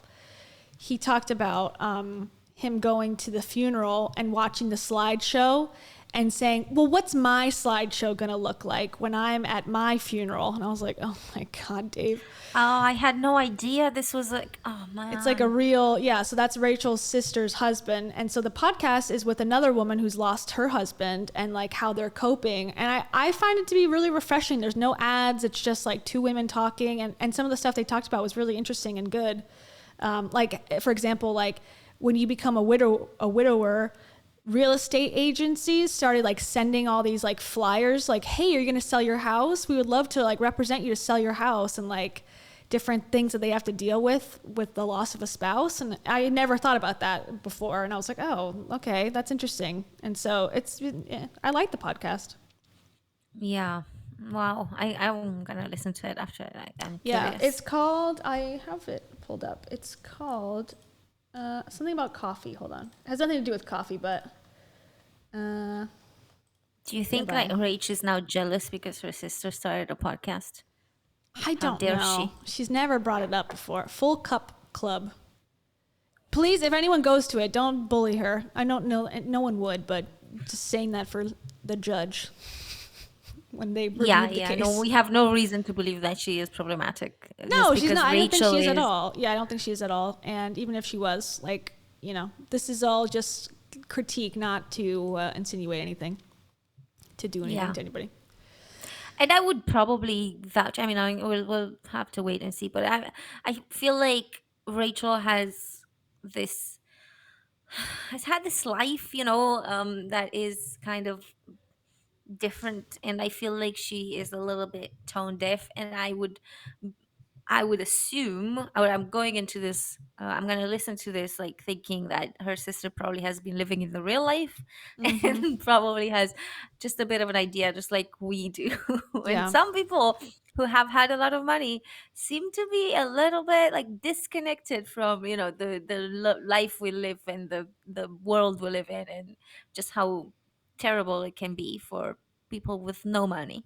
I think, when people like emotionally eat or, drink a lot or whatever, like I think most people probably have some sort of coping mechanism. Like mine, it would be like sugar consumption. Like I know it's like innocent one, but like, it used to be alcohol. Now it's more, eating cakes and stuff to like cope. But I think one strategy for people is like, hoarding money or attempting to make a lot of money is like a coping strategy for other emotional issues, just as much as like emotional binge eating could be. That's what I'm coming to the conclusion to, because there's a lot of people, especially when you come from a low amount of money, the addiction to like growing your income becomes something more than I'm providing for myself and my family. It becomes like a filler for your emotional issues, I think. I wish I had that. I please have that addiction, because my addiction is more like the opposite. Like making no money is my shtick. And that is one too, I think, like preventing yourself. And I think I have more that one, like denying yourself. self-sabotage. Yeah. I think maybe I'm those would no be some- psychologist. I know No. it's shocking, but But I think you're onto something. I think we're both like victims of this deep-rooted trauma or something. My God. I realized I have like I must have. It was on multiple times, but like sometimes I would speak the way I speak and make the jokes I make, and be in the presence of like a healthy person, and those jokes just don't land, and Yeah. they're like, "What? That was so weird what you said," and I'd be like, "Oh, what that? Oh no, that's That? like Yeah. it's nothing." And then it made me realize, like, I had a couple of moments like that when I was like, oh, not everyone has, an understanding of this stuff. It's, fine. It's fine. Yeah. Some people can't, they know it exists, but they can't be confronted with it. And that's something that I've started to realize too over time, is that I used to think people were unaware of everything. Like, oh, they're just unaware. If they only knew XYZ, they would be different. And then you confront them with something and they act like they never heard you say it, or they act like you somehow are insulting them, and it's like, oh, okay, so you are aware of this, you just refuse to deal with it. Okay, got it. Yeah. I think, someone we spoke to recently, I think, is in that boat. Yeah, like, why does this bother you? Are you okay? Like, let's look at this deeper. But Oh also, my. Thank you so much. It's actually on my knee. that's the best way to hold a microphone, is knee side. I have a very professional setting, as you guys can see. I like it. I'm pretty locked into this like little cubby hole that I have in my living room. So I'm sort of like jealous that you get to like move around. Like I'm pretty locked into the wall. Like, okay, this is where I've decided to be. No, I want that. I want to be locked into somewhere, but at the moment I'm planning my escape from my sister's flat. and into a potentially even worse situation. So, since I'm going back to the UK. When do you go? When's your official start? Well, I don't, it's complicated. I have no idea. Like it's I, there's a pending transfer and they have not confirmed. So at the moment, I'm not confirming anything. But technically, it should start like in October. So I should go like a week before. So very soon, very soon. Yay. So after Kayla is done with her work and we're done like postponing lives because of Kayla, then we'll start postponing lives because of me. So no worry. Get used to this, guys. We're flexible. This is reality. Here. We're flexible. I know we just updated not on this channel, so people are like, what are you talking about? But the Cringe-Fluencers channel, where this video is supposed to be living right now, we changed it to Thursdays at 2 p.m. Eastern because we've been really good. Like we've been consistent for like a month now. And as soon as we put the banner up, I got 2 work things. I'm like, well, okay. Guess we can change that. Okay. And then once that recovers, you'll be gone. I wanted to write on the banner like 12 p.m. EST and in parentheses write probably. Maybe. So I think I'm gonna do that. Just most times 90% will be there. We can just put once a week, like we were talking about. Once a week at some time. on Thursday. Just check. On Thursdays at 12 p.m. EST or any other day of the week. Yeah, at some other time. Ending in Y. Yeah. I guess. Unfollow me. That's what we'll say. Just put that on top. Don't watch, and then everyone will be intrigued. Like, ooh, what are they talking about? They're saying not to watch. Yeah. Don't watch. Don't watch it. No, it'll be great. I mean, to be honest, like, there's no reason to watch. Cringe-Fluencers is different than other live streams in the sense of they're much more laid back, they're much more casual, and they're much more usually philosophical. Not so much today, but I think I think we're spent today, both of us. Yeah. I had to like speak in front of people today and like we were talking about so the group is like writers in like people who are learning to write and like want to write a book, ironically enough, sort of. I'm not a writer of authors. I'm a coach. I'm actually a life coach. I didn't tell you. But my friend who I work with a lot. He is like a social media guy, and it was like his contact. He's like, oh, you can come in and talk about like the video aspect. I was like, okay.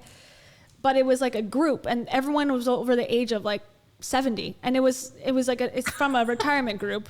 So, I'm trying to like talk and explain Facebook and different aspects. So, and then we had to like wait for the meeting. So it was a lot this morning. Not that it was hard, but it was like just a lot of like things I don't normally do on a daily basis. I would love for you to explain like stickers and emoji stickers to a 70-year-old. They knew a lot. I was surprised because I was like, oh man, like talking to my parents about technology, it's like, first of all, it's a stressful situation, but it's like, my parents will be like, both of them will be like, no, it doesn't say file. I'm like, yes, it does. Go to the top. And like, no, it doesn't say file. I'm like, and then like, oh yeah, it does. Okay, sorry. Okay, now what? I'm like that's how small we have to start with them. Like, click the button. Which button? The one that says power. I don't see that. I'm like, like it's so it's minimal. These people were like, oh, some of them had run ads before. And I was like, damn, okay. Ooh, some of them had like... I've never done that. Yeah, I have a little. It has never done me any good on Facebook.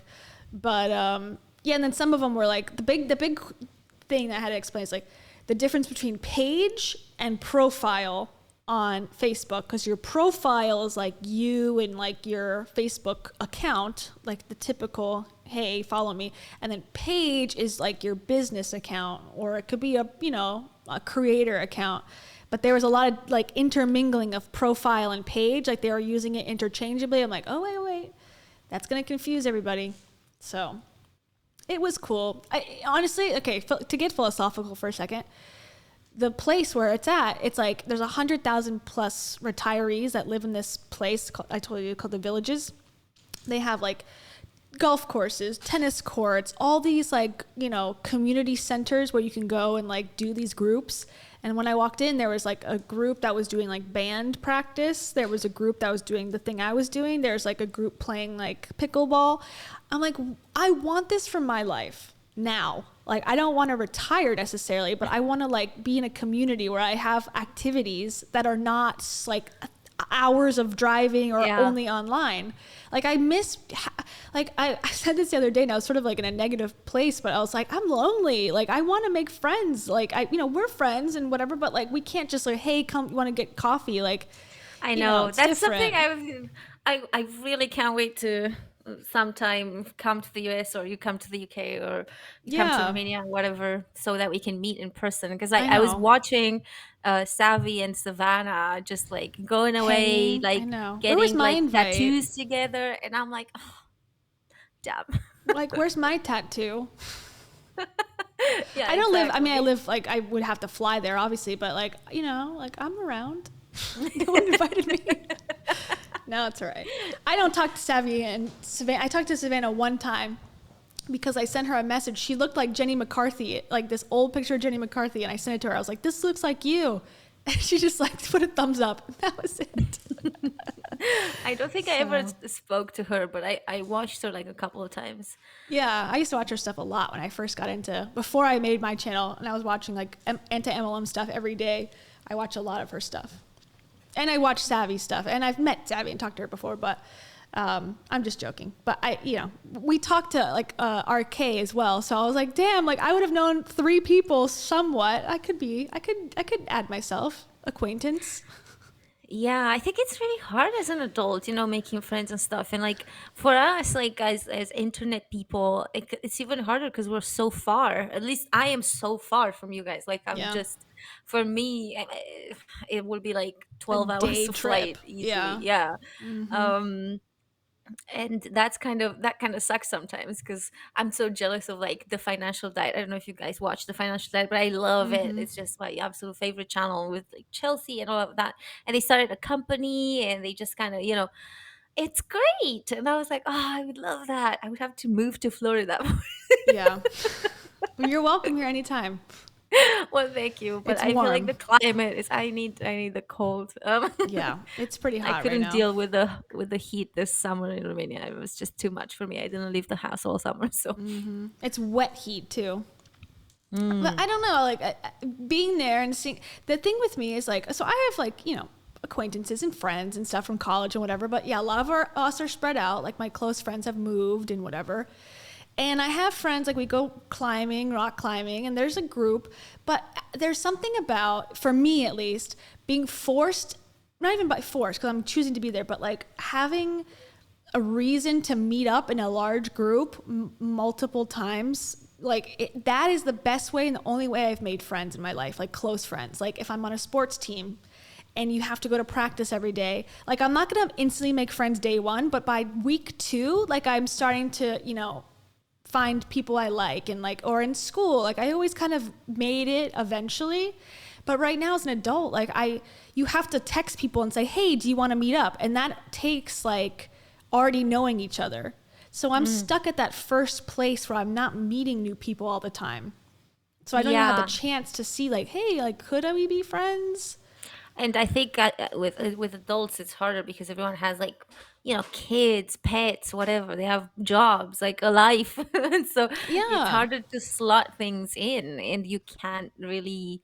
I think, you know, when you're like a teenager or whatever, like everyone's like available. Like there is no, aside from whatever hours of school or something, but like aside from that, they're all available at the same times, and it's just kind of easy.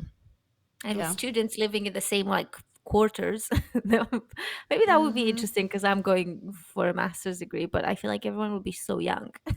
Maybe, yeah, that's true. I mean, schools, that's the thing too. It's like, yeah, you're either too old or too young for things, so it's like awkward or uncomfortable, or then you feel obligated to talk to the other person that's your age if you're in something where you're not fitting in with the age, and maybe you're not a match. Like, it's just, I think, you know, maybe it isn't the best way, but because we were so institutionalized as kids here in the United States, at least, like you're in the school system, you're in a system where you're forced to be there 8 hours a day, 5 days a week. I mean, that's how we learned how to make friends. And now that's gone for me. I mean, I work from home and so it's like that's, I think, ties back into like why people are willing to pay for community, like pay for these challenges and pay to like have a group that's gonna be meeting.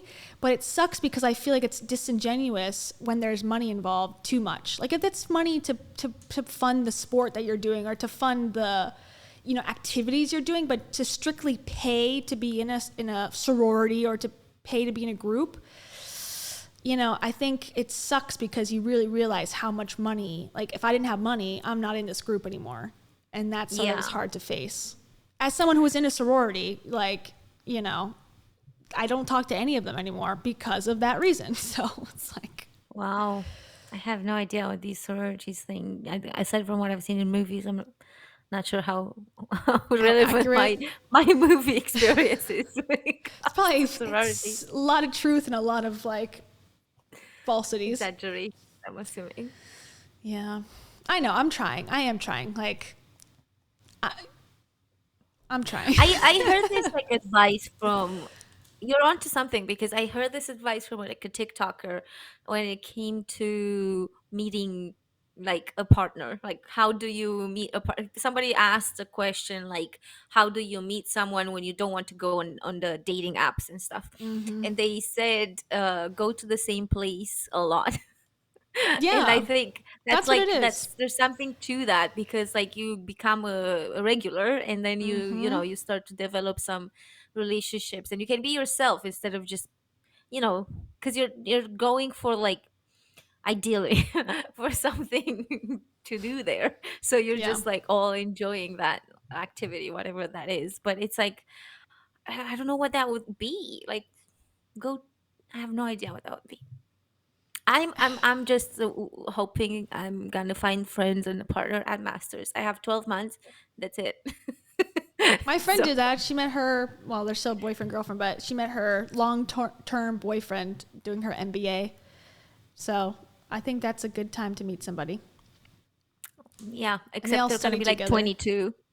So well, she was 20. She was 25, I think. She finished when she was 27. So, and they got really close. Like they worked together a lot. At least in MBAs, you do a lot of group projects, and that's another thing too. Group projects or like if you have a large group and then you have an even smaller group that you're forced to be in, that's a good way to make friends. But again, it's like I just don't find myself in these situations, and I don't have kids, so I'm not like going to kids functions or like kids softball events and stuff. It's just I don't know. I'm like bitchy. I'm not bitching necessarily. I'm just like I'm unsure what other people do that don't have these grand. I don't think groups. I don't think it's just you though. I think it's a pandemic that made us all like less social. Like it's not that we weren't adults before, but I think we were a lot more used to having activities and like social time with people. And then the pandemic came 2 years later, we were all like sort of terrified of kind of going back and just like I don't know, the idea of events for a while was like very scary. And I don't think it's the same now. I think people kind of got used to the idea again, but I feel like it fundamentally changed us, and we're much more like homebound than we used to be. Yeah, I'm much more comfortable being home. I was used so to be. comfortable being home before as well. But now, like, you have to get me out, you have to threaten me or something. I don't know. Well, for me too, it's like I cut drinking, and that was a huge social. That was so like my whole social life was drinking, and at first. I still did the social, this is like 2019 is when I stopped drinking. And I would still go because I liked being out and being in the buzz of things, at least back then. And I would be the DD, but that got old real fucking quick. So I was like, okay, I'd rather just stay home. But now, then 2020 happened. And then when everyone was home, it felt better because I was like, no one's socializing. Now I feel like I'm behind again. Like, oh, I'm not out and everyone else is having fun. Which is not true, but like that's what I tell myself when I'm like lonely on the couch, like Everyone's having a good time. And then I start scrolling Instagram and I'm like, ugh, they didn't invite me. It's like so stupid, but being honest here. Yeah, I mean, it's just like a fair, it's normal. It's normal. I think it's like a lot harder now than it ever used to be. And there's just so many aspects to it and so many. And I think there's also something else that I don't know how to necessarily talk about, but like I feel like people have become more niche almost. Like everyone has like this like quirky little activity that they like to do. You know what I mean? Yeah. Like people gather for I'm just gonna use my ex's example, but like they would have like D&D. I'm not into D&D, so and I tried it a few times, but like Yeah. and then I after a while I was like, this is like they were spending hours and hours on it. I was like, this sucks. I can't keep doing this to myself. So I stopped doing it. And then I missed out on like weekends and weekends and weekends. Yeah. And other people have like a niche sort of like band that they watch, and then and it's no longer the big names or the I don't know, not so much anymore, not as it used to be, I feel. Because like before everyone was like into Queen Bee and whatever.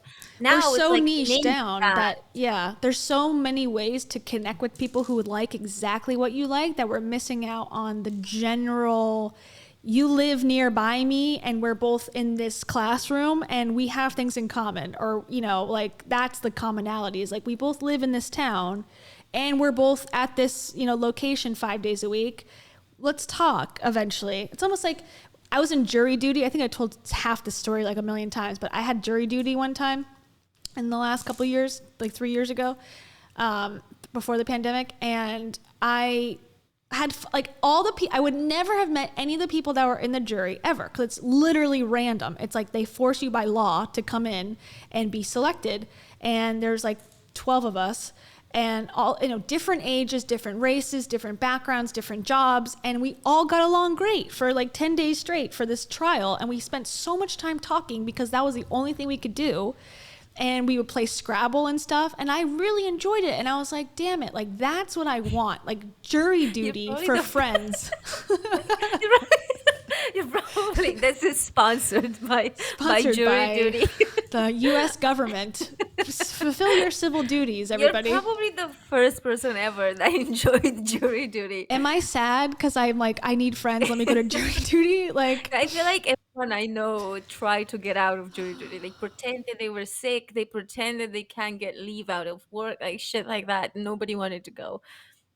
I was in community college classes. I had the same experience where it's like we were thrust into a project and it was like never would have met these people in my life, but I felt so enriched by it. And I was like, wow, like I would have never known that about that part of life or that person's, history, because for me, it's like I don't have it. Maybe that's what I should work on, like going up to somebody like at a party or going up to someone and talking. It's so hard. I need that.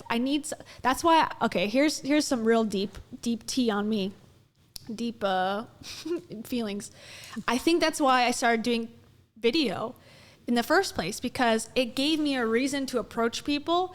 Hey, what do you think about this event? And they would talk, and then it would break the barrier. It was like a crutch almost, like having the camera there. It made me more important so that it felt like I was able to go and like speak to people that I would never normally talk to. It gave you a reason to talk to them. Yes. Or a pretend reason.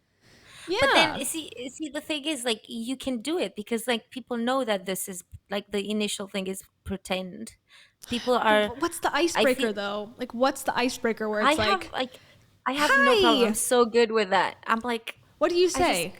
I only can like, do my it with ex, men. My ex was kind of like you, because he was so relieved when I would do it, and I was like, why is this hard? I am just whatever. I will just go and speak to anyone about anything. I will start laughing with them, whatever. I don't have a problem. But for me, it's more that I find because I think I'm super introverted, so I find it's very what's the word? It's very taxing on my energy. Like Mm. after an event, I am done. Like I Yeah. can't see anyone for days. I'm like, no, I had I'm not enough. going to the shop. Like Mhm. this is too much. Yeah. I've already done a thing like 3 days ago.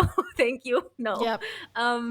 So it's but I don't find it awkward. And I think even when it is awkward, people are aware that that's like what's happening, right? It's the ice breaking moment and it's awkward. So it's kind of like a tough. social contract. Like it's awkward, I'm aware, it's awkward, you're aware, Mhm. but we have to break through this. So it's kind of, I think it's like I find that most people can tell that it's just I know. Once you do it, it tends to be okay. But I agree with Taylor. Like, I have sort of been doing that, forcing myself to do it, and it's not getting easier. It's almost like my money issues too. I'm forcing myself to charge prices. I'm forcing myself to go through these things, and I thought by doing that over and over, it would get simpler. And it's just as hard as like the first time. It's like, am I just not meant for this? Like, am I meant to do it a different way? It just seems like 5 years now, I've been trying to like talk to people, break the ice, and I'm like still terrified. It's like, what else should I be doing? Because this like forcing myself to do it is not really comfy. maybe try and do what you already said, like just try to join like team sports. Yeah, I think that's the key. And Maybe if there's like a canoe rowing or something, you're all like True. 5 on a canoe. I mean, you're gonna bond. Yeah, I know. That's the thing. It's like, but then, see, my hesitation with that is like, okay, the first time I go, am I walking into a situation where everyone already knows each other? And like, how am I entering this scenario? Like, do they, like, is everyone new and solo, or do people come with, and that sort of like, But like you have to think of it like in the bigger sense of just kind of almost like whatever is the first situation is irrelevant because that's like it's you know what I mean, like you yeah, got to do the big picture, not the small step. I And it's like, know. so in just look at the bigger kind of like the advantages. Almost like you have to look, like by going here, by joining this team, I'm going to gain friends. So in order to do that, I need to do this, and I'm going to get really quickly through these, and we're not going to overthink them. And then Mm-hmm. once I get, like once we've kind of got the ball rolling, everything will be fine. So I just need to get through these things quickly. Yeah, that's true. I know. I just need to stop. Like, I think I've been okay with like not doing things I don't want to do, to the point of like, okay, well, I'm not going to do stuff I don't want to do anymore. But at the same time, I'm missing out on things I do like doing by not doing the things I don't want to do, by stepping out of my I don't comfort think zone it's and all that. I don't think it's possible to not do, like there will always be things that we don't want to do. Like it's just I feel this like every time I go to the gym. Like there is a point in the class where I'm like, I fucking hate you. Like in my brain, I say I hate the teacher. Yeah. Like the trainer. Like it always gets to a point where it's hard, like really hard, and I'm just like, I hate this. I hate it so much, and I just it like the only way out is through. Like I know. You're right. This is so it's inspiring like, me to just go for it. but I just don't think that it's like cause whatever. I feel like this is almost like that lie that was sold to us, that we can have the perfect whatever, and there is no thing that is perfect. There is no person that is perfect. There is no job that is perfect. Nothing is perfect. Everything comes with like a shit sandwich. Everything, and you've got to like Shit sandwich, inspired by your short film exactly from last week. yeah. And I used to think that you can get the perfect job, and I was working in corporate, and I was like hating my life because like nothing was, everything sucked, like, or at least that's how I was seeing it back then. Yeah. And now I see it completely different. Now I'm like, oh, I had a steady paycheck. Wow, that was amazing. Now I'm like, why I was so deluded, because like of course there would be like things that are unpleasant and stuff, but like then again, whatever I did after also had things that, Yeah. and that was, when I was doing films and it was working out, I felt like, oh, this is great, whatever.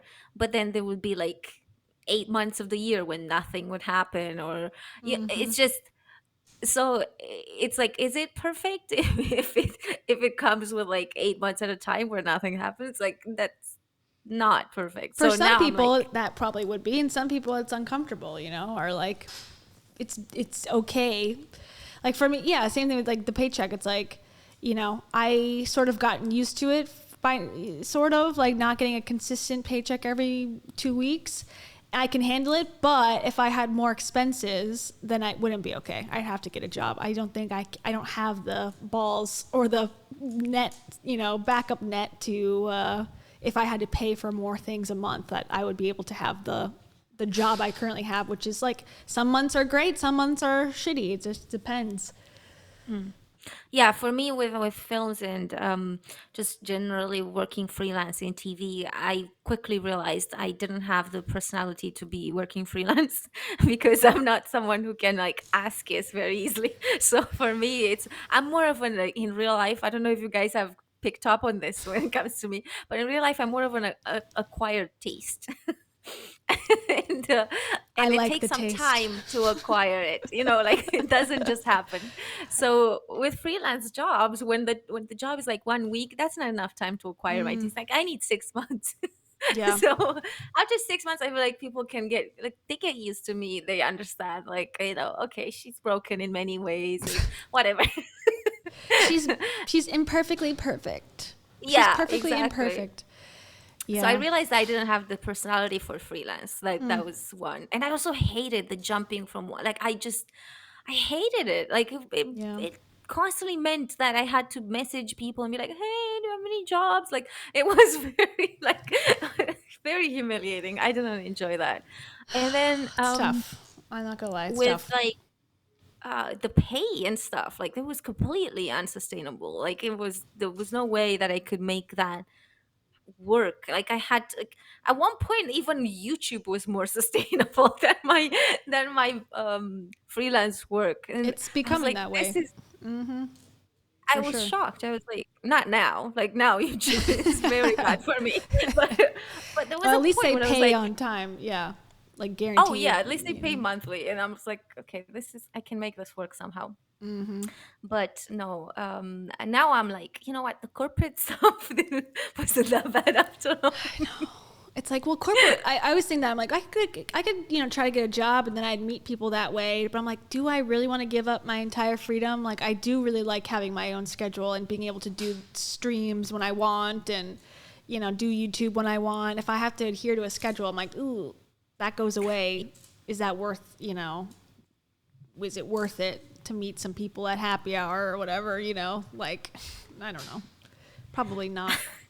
Yeah, I don't know, it depends. I guess it's like a, a question for everyone, but I also think there's phases in life, and sometimes you're in a phase where you want to be more want to have more freedom, and sometimes you're in a phase where you want other things and more stability and stuff. And at least for me, I feel like if I want to live in London, for example, there is no way I can do that via YouTube. Like, not now, Yeah. not with the way that my channel is dying. So, It'll come back. It's just in a period of. I'm sorry that you don't have a job. It's in a period of. I'm trying to find a good one that matches. Is your channel really dead? No. Heidi, I think her channel is dead. Bold-faced lie. Oh, I loved it when she said that. And she said that in regards to Dave's book. That was hilarious. Bullet face lie. It's okay to cry. Oh, here's an appropriate soundbite for this conversation. We're best friends. We're best friends. Oh God! Yeah, as long as I thing. pay like thousands, I'm sure that she would be friends with me. Yeah. Another thing I think about a lot is like, I've had a lot of different groups of friends. Like in college, I had kind of one group, and it like progressed and got different. And then I was, 22-year-old, I had a different group, and now it's sort of like very much spread out. Like I said, it's not really like a core group anymore. So I think about like if I had a wedding, which is not planned for now, but like who would be there, and I'm like, oh God, I don't even want to think about that. Like, who would be at my wedding, and like who's gonna be there? Like, so much pressure to have like 17 bridesmaids, or else you look like a loser. I don't know who's thinking that but myself, and I'm like, wow, I'm really judgmental of myself, and like, but that's just what goes through my head. I'm like, oh my God, people are gonna think I have no friends. You know what it is? That's okay. That's Stephen have. Like, because Steven has they could be friends. there. I know. I feel like that was me with like my ex. Like, I was always relying on his friends. I was like, I don't know anyone in Scotland, so let's see what you've got. Yeah. And I feel like, I overdid it because then we broke up and I lost all of them. So That's a risk you take for sure. yeah. That's what I say about, well, he's going to watch this later. That's what I say about Steven's family. It's like, I always say, they're my family too, which they are. Of course they are my family too. But it's like, but if we ever broke up, what side are they going to take? I mean, yeah, we could say all I can day. tell you which side they're gonna take, and it's not yours. Yeah, so it's like I try to keep that in mind, like, because I can be trusting. Shockingly, I can trust people, weirdly enough, but I'm hesitant to trust too much. Because it'd be realistic. Just keep it within reason. Like, okay, I understand that's gonna happen if that ever happened, and so it's like, okay, gotta protect my own heart. Yeah. Click, click, click. Yeah, click, click. Agreed. And I think it's just a natural thing that happens. Like, I don't think, because I don't blame all of them. Like, some of them I do blame, but like, no, I don't blame all of them, because obviously, like, they knew him first. They were like friends from, like, I don't know, 20 years before, whatever. Like, so it's natural. And also, they're in Glasgow and I'm not, so like, that will be a factor too, like location.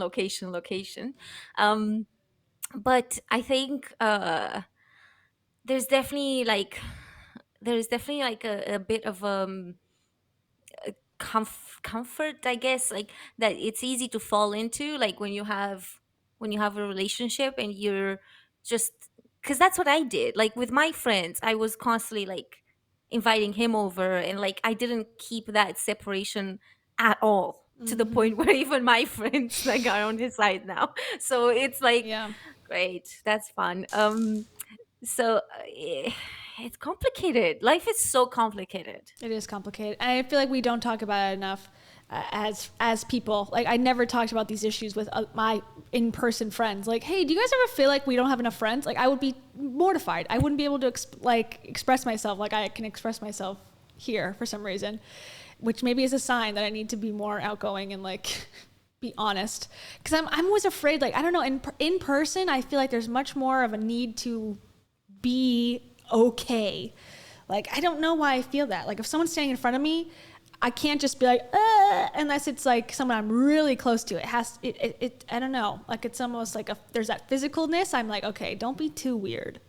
Don't be too this. When I'm here, I'm like, it's just me and a camera. No big problem. Like, I can't comprehend that other people are watching, maybe. So it takes the edge off. But yeah, being in front of other people, I'm just like, what are they thinking about me? And maybe that's narcissistic. I don't know. No, I think it's normal. And I think I notice this is like different culturally. Like, in some places, people are a lot more reserved. And I would assume, based on the little that I know, I would assume that British and American cultures are similar. And I found that in Britain, people were less likely to like talk really like about things that were happening to them or things that they were going through, and just kind of like have that honesty of feelings, whatever, I don't know. And I find that in Romania, people are not so much like that. There's just, and I don't know, maybe it's because of the romance, whatever, where like the romance cultures, like the Italians, the French, the Portuguese, the Spanish, the Romanians were like very just much more chatty, much more like loud, whatever, obnoxious. Like, you have like 12-hour dinners, I hear. You're just drinking wine and having course after course. That's what I imagine Europe being like. it's like there. It's much more in these like, and it's very different from like the Slavic culture, because the Slavic Mhm. culture is also like cold, but in a different way, not like the Brits. Mm. But Stiff upper like lip. the Latins are just very like kind of open and very like whatever. If they're angry, you're gonna know it. It's not, they're not Mhm. gonna just like coast it for you. Like Yeah. we don't care that much to like keep it to ourselves, if that makes sense. Yeah. And That can be and good or people, bad. Yeah. That can be good and bad, I guess. yeah, exactly. But sometimes I feel like people can't wait to tell. Like if something happens, like they can't wait to text someone to tell them, or like Mhm. whatever. And I found that in Britain, it's not like that. Like the only Mm. times people were opening up, like I found that it was when they were drunk or Yeah. high, or like it wasn't like on the, the rest of the time, toxic positivity all All day day long. long. Hail the Yeah. queen. Mm. Mm. The king Hail the king and the queen. doesn't sound as good. Hail the king. All hail King Willie. Yeah, it was something like really nice about having a female queen. Was there? Yeah, like it made it just The for ultimate me. boss babe. For me, definitely. Like I feel like it's kind of like we're going back a little with having a king. Oh my god, I could give a fuck. Like literally, it's like, oh, their blood's better, and they got married to each other. Give me a fucking break. I don't care. Sorry, I just really don't care about royalty. I like since we talked about it, like I even got more mad about it. I'm like, this is really wrong. This is not even just wrong a little bit. This is so wrong to think anyone on earth is born with blood that's different than someone else. Like we have enough of that with like, richness and money and all that. And I can understand like, okay, generational wealth, there was sacrifice there, but literally you're born because you're like in 1500, someone said, this is the royal blood. Give me a fucking break. Sorry. I know. I can't wait for them to be abolished. Hopefully now during Charles's reign, hopefully this is the time. I'm just going to, every time someone says like the royal family, I'm like, play the Charlie Brown music or have them on the phone. I don't care. Don't even come around. What do you think about did you see that one clip of the girl? I think it was in London, and the reporter's like, what did you think when you found out that the queen was dead? And she's like, well, it's sad when anyone dies, but I really think that the royal crown is very problematic and the whole thing needs to be abolished. And he's like, fair point. And just walked away. I think I saw it. Yes, Yeah. I think I came Like, across oh, it. boy. I don't know if it's the same one that we're thinking of, but like it's definitely, yeah. It's like, it's so sad that, people, I think, and I've been thinking about this a lot lately, again, it's like, I think like celebrities are the popular kids in the high school of Earth. Like Earth is the high school, right? And we all live in the high school, and the celebrities are like the popular kids, and then there's all these different like sections, like you section yourself off. But like it's sad that we're looking at these popular people, and as we do it too, like, we're looking at popular people and critiquing them in that way. But it's like we're not. Maybe it's the way that we deal with not knowing that many people. That's why we're all obsessed with like sports celebrities and real celebrities and musicians. We feel like we know them when we really know we don't. That parasocial relationship again. But it's almost like it's not that we're weird for thinking that. It's just we have to as humans be connected to others, and this is the only way that we have it as like a society. And like also another thing, what am I supposed to talk to people about? Like, what the fuck am I supposed to talk to someone I don't know about? If you talk to A real celebrity. people about the stuff we do on YouTube, I would can't. not. You Like- need 4 to 7 months before I'm bringing up my YouTube channel to someone new. I'm sorry. I can't be like, so are you a guru fan or not? What do you think about toxic positivity? Yeah. You said you like being positive and happy. Like, have you chose sadness What did you lately? mean? So I don't know. Yeah, I feel like you can ask like qualifying questions, just Yeah. like within like a couple of friend dates, figure out is this person going to understand or not. Or not. I know. It's like, but like, what am I supposed to say? Like, I think the people like talking about like, oh, did you see that new music video, or did you watch the game last night? Like, there's certain topics that are safe, but I almost hate that those are safe topics. Like, I don't want to talk about. Really, I don't want to. I don't know. Like, I don't know Nicki Minaj's new song. I don't really care, but I feel like I should learn about it for the sole fact of it might connect me to someone else in this life. Like, we can share this thing because we both know it happened. But I'm like, is that healthy, or is this just like feeding an addiction? I don't think it is, and I think this is what men are experiencing a lot, because I think even with these social kind of demands, I guess women still open up more and they have more like social networks, and men don't. They just do an activity and they never like really talk to their friends, and then they use their partner for that. So the partner is like Emotionally, at overwhelmed. least. Yeah, the partner will be overwhelmed because like they're the only like person that the guy is opening up to or something. And Yeah. so I don't think it's healthy. I think like even with the difficulties, I still think that it's better to just kind of find that community. In it's going to be awkward because like when you really show who you are, you're like risking people rejecting you. And that's, I think, what we all want to avoid. Like, you don't want to show them who you are and for them to reject you, because then you're like, oh, so I'm the problem. Like, okay. And that's a hard pill to swallow.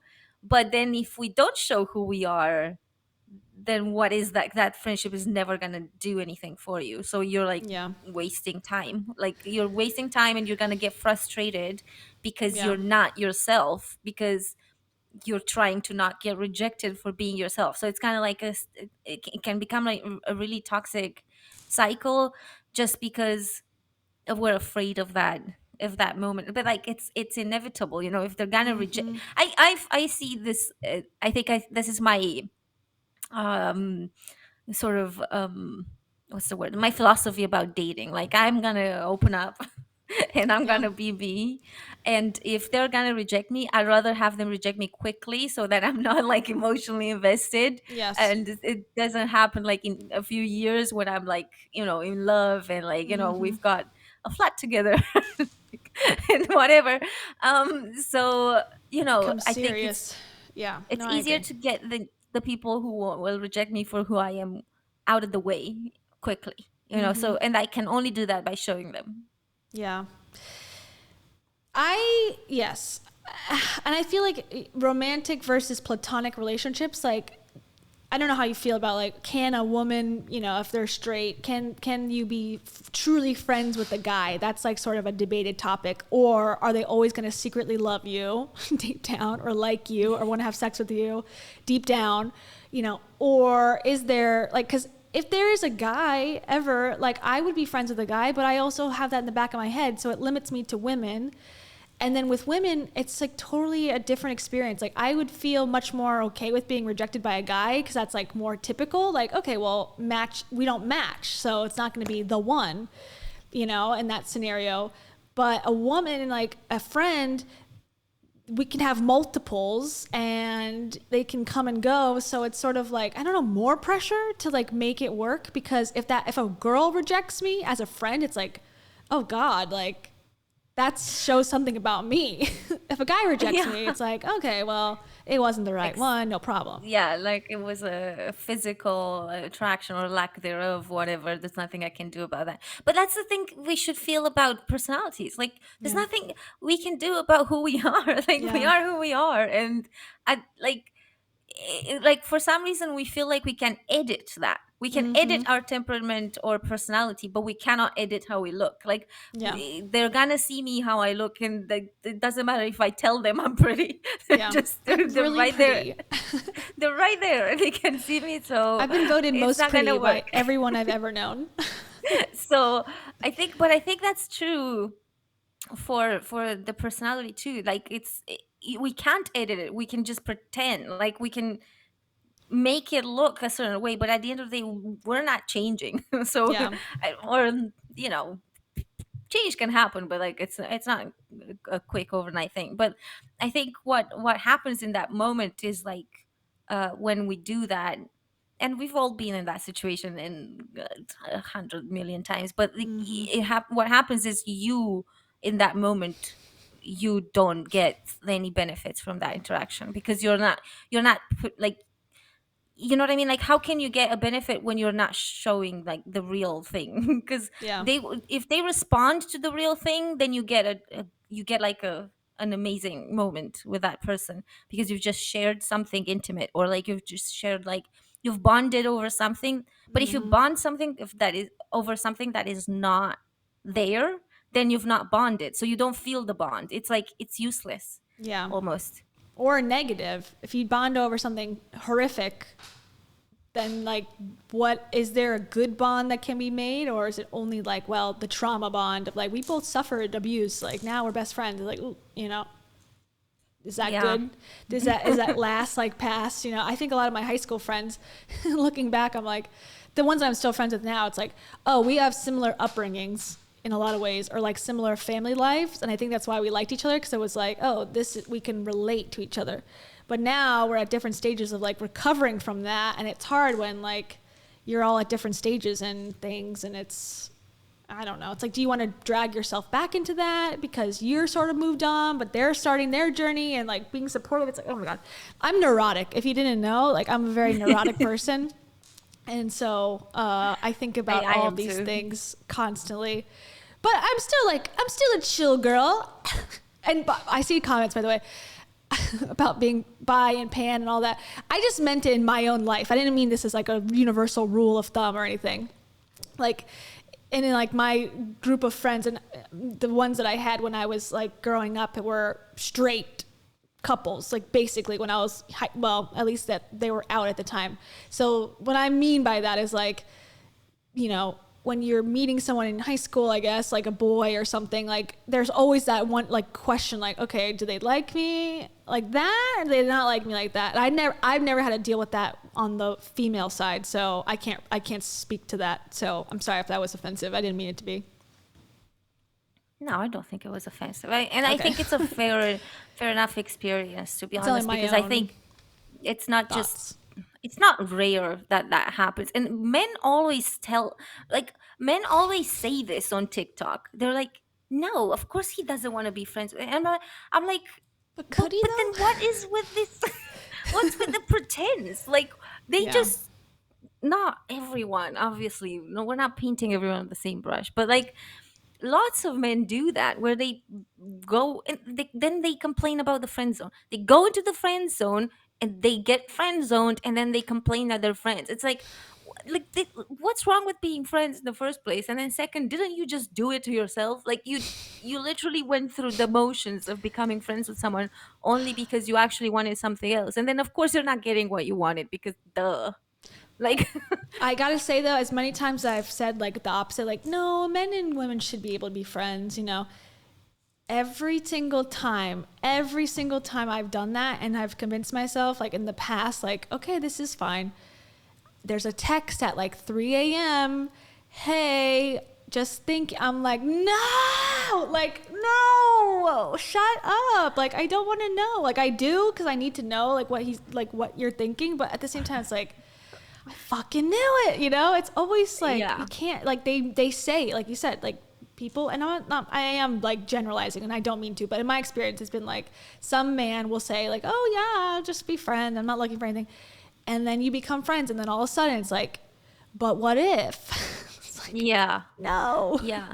And I think this is why we see a lot of women be friends with like gay guys and stuff, and that's also like become a little bit of a cliche, but like, frankly, there's loads of men who are like that. Like, there's loads of men who pretend to be your friend. Like, it's not just the once in a while thing. This is common. Like, this happens, and not only does it happen to it didn't just happen to me. I heard them speak about women like that. I hear them on TikTok. I heard them in real life. Like, they're speaking like that. Oh no, yeah, she's just playing hard to get. Like, you know, she's gonna, you know, it's like, bro, come on. And sometimes women are guilty of it too, like, because they will play hard to get, and then they reinforce that cycle. So it's really complex of a problem. But I don't know. I want to say that men and women can be friends. I want to say that, but I think there's a lot of asterisks to it. Yeah. Of when and if and like, You got to make a lot. sure, but I guess at the same time, like I will try to make sure in advance, like I'm just checking, like, oh yeah, no problem. And then, like I said, like 4 to 6 months later, hey, so I just want to tell you, you're like really pretty. Like, okay, thanks. Scruffy cones. Like, I appreciate, but I'm just talking That about this. sucks, though. Like Steven's pals. Steven. I don't know. Steven and I liked Steven first. He didn't like me at all. Well, he did, but he wasn't, I don't know. And then we were friends. He was waiting for the 6-month mark to take you. He's like, no. And then, we were friends, and then we started dating after a while. But it was weird. It was like it defied all of these scenarios that I'm talking about. Like I don't know. I guess that was the reason why it was different, because it didn't, like, how they say, like, don't have sex on the first date, or don't do this on the second date, and don't do like all the rules. Like none of that was. I mean, the no sex on the first date actually was followed, but it could have not been, and I think it would have worked out the same way probably. Like there was no rules necessarily that like I was thinking about, because we weren't even dating for a while. It was like friendship, but I did know the whole time he liked me, so I was like, okay, and I liked him, but we were like just friends. So that's where it's different, I think. Why were you not dating straight up? I don't know. Probably because of me somehow. Something I did. No, I don't think it's because of you. Well, no, it's definitely because of me. But I mean, part of it was that we were just different. We are different people. Like he had a different group of friends and a totally different friend group and interests. And I think we tried on a date, just was kind of weird. And then we're like, but then we just would go back to being friends, and then it would like grow again. And then we eventually like, okay, let's date, let's try it. And then it just worked out. Oh, so far. That's nice. So you kind of got to know each other, and then you liked it. That's nice, because most people would date before they know each other, and then they get to know each other and they hate each other. Oh, I've done that too. Yeah. Yeah. I've done it all, good. baby. Yeah. No, I think the rules, like all these traditional rules about like not having sex on the first date and not doing this, and the girl has to be hard to get, and the blah blah. I think that actually is very damaging, because I think that reinforces that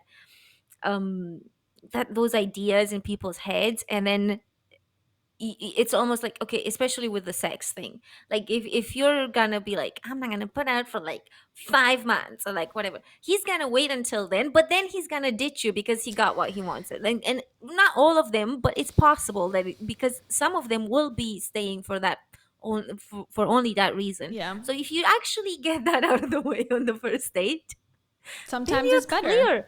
If they come back for you. They already got, they already got the milk. So what?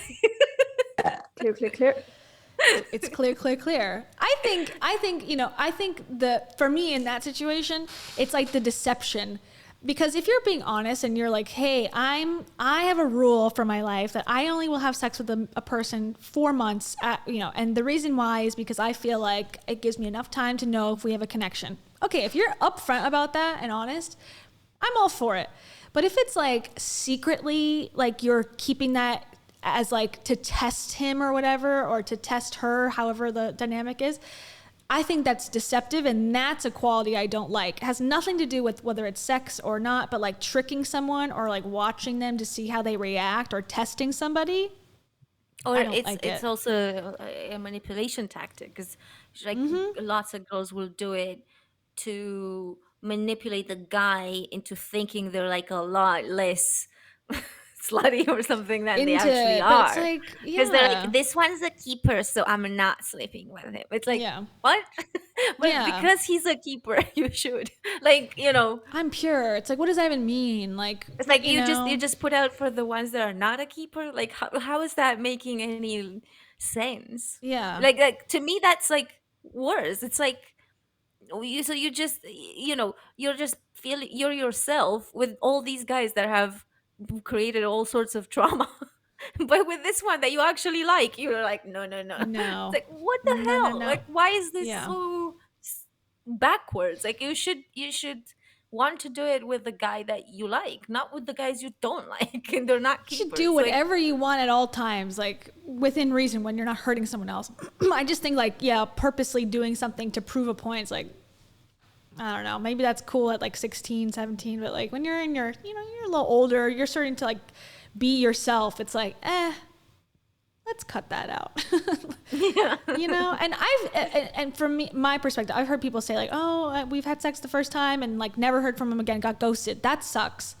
But it doesn't mean that that's a rule of life. Like, oh, if you have sex, then it's over. It's like, no, I've literally done that and it's gone on for like years. So it's like, but also if he left, then he saved you months of suffering. Yeah, because imagine exactly. if he stayed and you didn't do it, and then he stayed for 4 months, you start to catch feelings, you start to imagine yourselves together and blah blah blah, and then he gets it and then he leaves. It's like so much harder, because it's not that hard to get over a guy you saw once. Like, it's much harder to get over someone you catch feelings for. It's like, agreed. He just saved you weeks of crying, so be grateful for that one. Seriously. Be grateful for getting dumped, okay? That's our new slogan. Exactly. Embrace. I mean, it sucks. It does suck. It's being broken up with is like a horrible feeling. Ugh, I hate it. Yeah. I got broken up with over the phone to a guy I really liked at the time. Looking back, so many red flags. Like, so I was wearing the rose-colored glasses at the time. Like, with red flags, they just look pink or whatever they say. They don't look like anything. It was over the phone, and he had done like some egregious stuff to me. Not to me like traumatically, but like, over the line. Like, for example, we went to it was his last day in town. He was moving. And I was considering moving with him, but I wasn't going to do it immediately because we were sort of like, back and forth. This is like years ago. And then we went to the beach on his last day with my friend and his friend. And then he just goes, I'm going to go get a sandwich. Him and his friend were like, we're going to get food real quick. I'm like, okay, you don't want to wait for us? But he's like, no, we're really hungry, whatever. They go up to a bar. They get completely blacked out drunk. I can't even find them. My friend and I have to bring up all the beach stuff to the car. We find them. My boyfriend at the time was like slumped over, like smoking a cigarette, which I like hate, absolutely hate cigarettes. He's like smoking a cigarette, slumped over, like sleeping. I'm like, what's up? Like, what's going on? Was not coherent the rest of the time. And he's like, we're going to a strip club. I'm like, no. And then he's like belligerently walks into the strip club. I'm sorry, this might be too much of a story. Like, too deep of a story to tell. Whatever, it's true. No. I It's a want to true know story. I want to know what happened. His eyes are barely open. We're going to a strip club. I'm like stone cold sober. I've been at the beach all day in like a swimsuit and like a cover up. We go to the strip club, whatever. I'm just sitting there like, whatever, fine. This is his last day, whatever. I'm a cool girl. I can deal with it. And he goes and like, basically like, goes like this to the stripper and like falls into her and then like falls down and like breaks a glass bottle onto the stage where like the girls dance. And so they kick him out. They like, it's a whole thing. They're like roughhousing him out of the bar. And then he picks up like a broom and is going to start like fighting with the guy at the front. And I'm just like, oh my God. This all leads up to, I got broken up with by him over the phone after I had just allowed this whole thing to go by. I was like, it's fine. It's no big deal. It's no big deal. And then the next day he moved. You dodged a bullet. That's what my therapist told me at the time. She's like, sounds like you dodged a bullet. I'm like, no, he's so good. No way you thought that. Oh, no, I did. Way. 100%. Yeah, 100%. And his mother absolutely hated me. And she would like never speak to me. And I stayed at their house and stuff. And she like walked into my room one time. And it was like while I was staying with them, I was like, hello. She like hated me. Absolutely. She'd always say, oh, when you marry someone else, like to his son in front of me. I'm like, all right. Yeah. That's nice. I love that. Yeah, that's my story. Yeah. No, you dodged the real bullet. There's more, but that was the biggest one that had happened right like when we broke up, and I was just like devastated. I'm like, this great guy like walked out of my life. I mean, of course, like in the moment, it's like hard because you're rejected. So it's a very hard thing to get over. Like rejection or whatever, even small rejection is so hard. Like I blocked someone, like a former friend recently, and then we had a conversation, and I think she mentioned it like 3 or 4 times, and I was trying to ignore, like, 'cause she'd be like, "It's fine, cause you blocked me, so I can't see anything. It's fine." Like, and I was like, "Okay, ignore it the first time." And then she said it again, then ignored it again, then she said it the third time, and I was like, "Okay, fair enough then." I did You do that. deserved it. Yeah. Yeah. But like, yeah, and I would categorize that as like a small rejection, and I think even for her, like as a small, I don't know, is that a small rejection? I feel like it's a small because I did it. I guess it's small. I think it's small. Blocking is like, that's like a small social snafu. It was like a former friend that I Yeah. was really good friends with when I was with my ex. And then now she became a snitch. So she would send my ex like all these screenshots of my profile. And I'm like, why?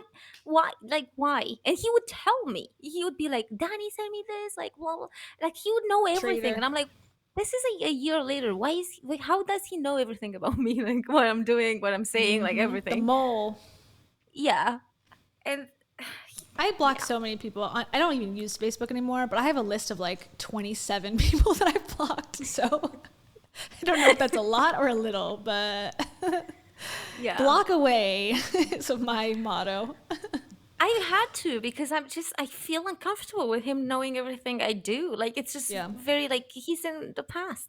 Like like leave me alone. I'm trying to live the present. Like yeah. And at the same time, they were like, "I can't believe you're not over it." I'm like, "I'm not over it." Like this guy is like following my every move from being blocked. Like how am I not over it? Like you guys can stop talking about me. Like what's going on? That's not a true friend.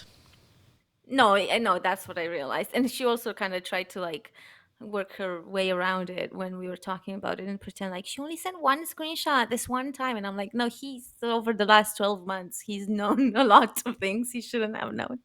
That's the part that when you told me that before, like, it's like, why is he not also in trouble? Like he shares with you all the stuff that she's done. So why is he not being like in trouble with her?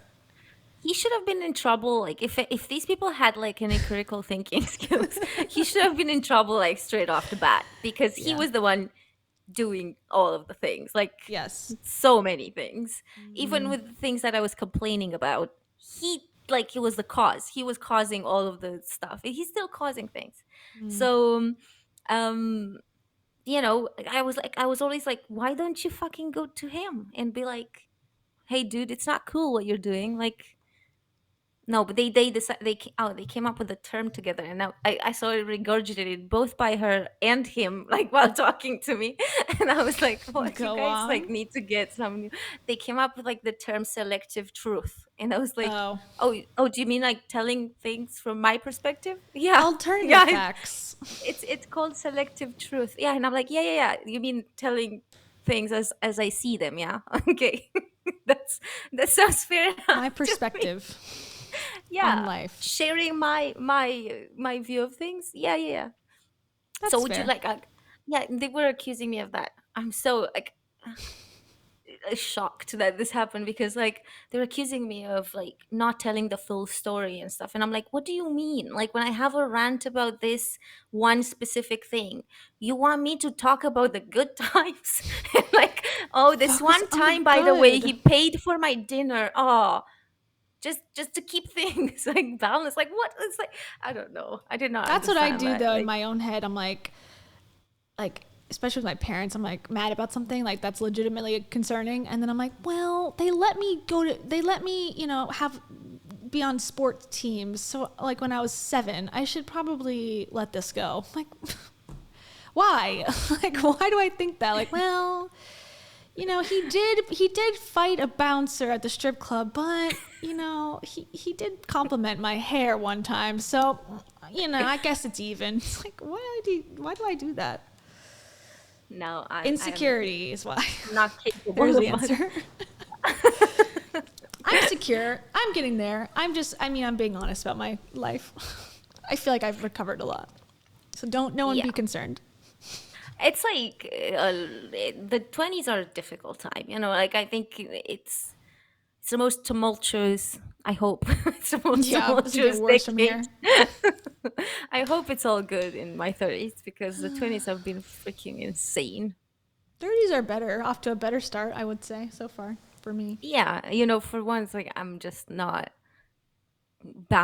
Glasgow bound, and bound in a relationship that was toxic. So that's a good thing, I think. Good. Yeah. Hold on. There you go. Thank you so much. Oh, that's a song. No, but I honestly, I do think that being alone is just a hell of a lot better than being in a toxic relationship, because it's like, the turmoil is not worth the good times. The good times become rare. The dinners. When you're like, yeah.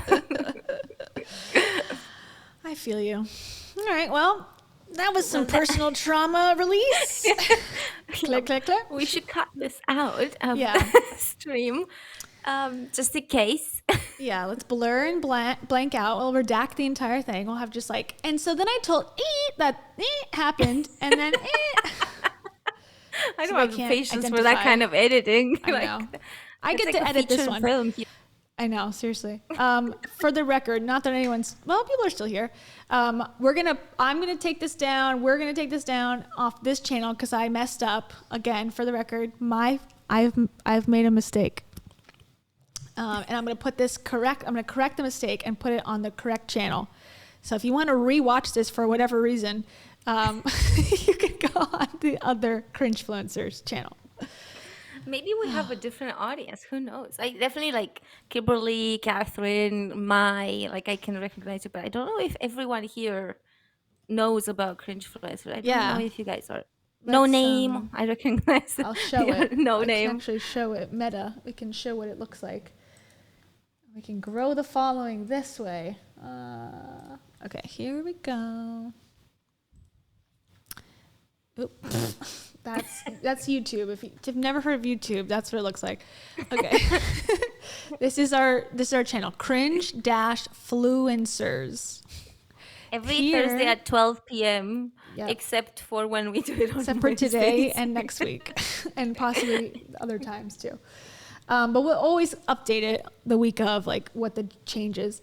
And then here's all the segments from the shows, and then here are the full shows. You can watch it in full, or you can watch it segment by segment. Up to you. I messed up. Yeah. Catherine, it was me. Hold on. Let me apologize one more time. I will never make this mistake again. I promise. Please forgive me. That was sufficient. Short and sweet, right?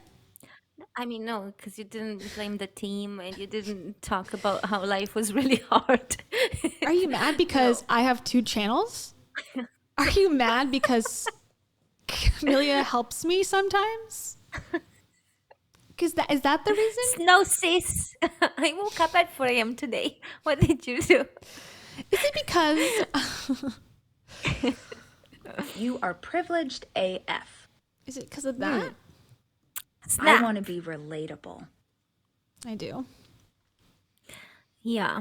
It's like, no more. Stop talking. With a white shirt on, Exactly. too. I agree, Taylor. This is spot on. Where's the white bed? I need a white bed, white outfit. I'm actually wearing a dress today, if you can believe it. Wow. You know, I can't I really think see you own dresses. I was a dress. Look at this. How cute it is. Nice. Oh, it's cute. I'm a girl. Can't really see it very well, but I promise you. It's cute. Thank no, you. I can't. It's an A-frame, right? I think so. It's like a wrap dress. I got it on, Stitch Fix. There you go. On the internet somewhere. Okay. Stitch Fix. When you can't make your own decisions, Stitch Fix. I have no idea what Stitch Fix is. It's like it's like a website where you can like say, "Hi, I don't know how to dress myself," and they send you clothes. Wow. What? Sponsor us. Stitch Fix. Stitch Fix. Stitch fixed me. Here, I should. No, it's very cute. I like it. What do you mean you don't know how to dress yourself? I don't have any style, so I was like, this is what I need, and they send you. Definitely have style. Explain. Did I lose the internet? You did. I'll say Sorry. I'll support I don't know myself what happened. here. Like it got blocked. Oh. We're done. That's our sign. Yeah. When I think my internet is like you're talking too much. Like you My should stop. guardian angels, my spirit guides. They said they can't hear that blasphemy that I have style, so they cut you off. Like that's a lie. That's a bold-faced lie. Bold-faced lie. No, I think you do. I just don't think it's like I don't think I try to wear dresses. Like it's not for everyone, you know. It's I just love not dresses. for everyone. I'm not gonna I lie. love them on other people. Like when I wear them, I couldn't be more uncomfortable. Like tight dresses, no, but like a flowy dress, like I don't have like the constriction of like the waistband on my like fupa pants. Like I'm good. Oh, I can like just move. Aw. Kia 20. Like I wish. if we ever meet, I will take you to a store and I will buy things. Okay. Like you can try them on, but Mhm. I make the decisions. You can't Perfect. choose. I make Excellent. the decisions for you. Great. That's how I operate. I can't make my own choices on Okay. style. It's a deal. Thank you. I'll send you some old pictures of me. You'd be like, Stitch "What Fix is sponsor this?" us. Stitch Fix. Hook us up. Please. Yeah. It's funny. Yeah, okay, everybody get a life. Cause We don't have them for you. because we could literally stay here all night. I know. We've gone off the rails. I agree. Absolutely. Traveling too for dresses. It's so much easier. I don't have to have like multiple pieces. It's like one dress. Boop, done. I need jeans. I can't live without jeans. No, it's impossible. I have jeans. That's like, I guess I'll wear jeans. I'm yoga pants or dresses Yoga pants. or jumpsuit. Flowy jumpsuit. Yeah, flowy is good. Mm-hmm. I enjoy flowy too. Flowy jeans. Thanks, Kimberly. Thank you, Kimberly. You're the best. Oh, thank you. We're so glad, or at least I am glad. I don't know if Kayla is glad. But I'm so glad. I'm having a party over here. Okay, sorry. I feel like you're trying to censor me. Like Go on. This is my former dictator coming in. What were you saying? I was. You love socialism? Just kidding. Okay, we got unhinged. It's time to go. All right, we'll be on the right channel next time. Promise. Yes, we'll try. right. Thank you guys for being here. This has been great. Thank you for This being has been understanding. fantastic. You validated us as well. Yes, you do. You have no idea. Peace. Love and light, Peace as out. they say. Peace out. Make sure to put your crystals in the moon. Okay, bye.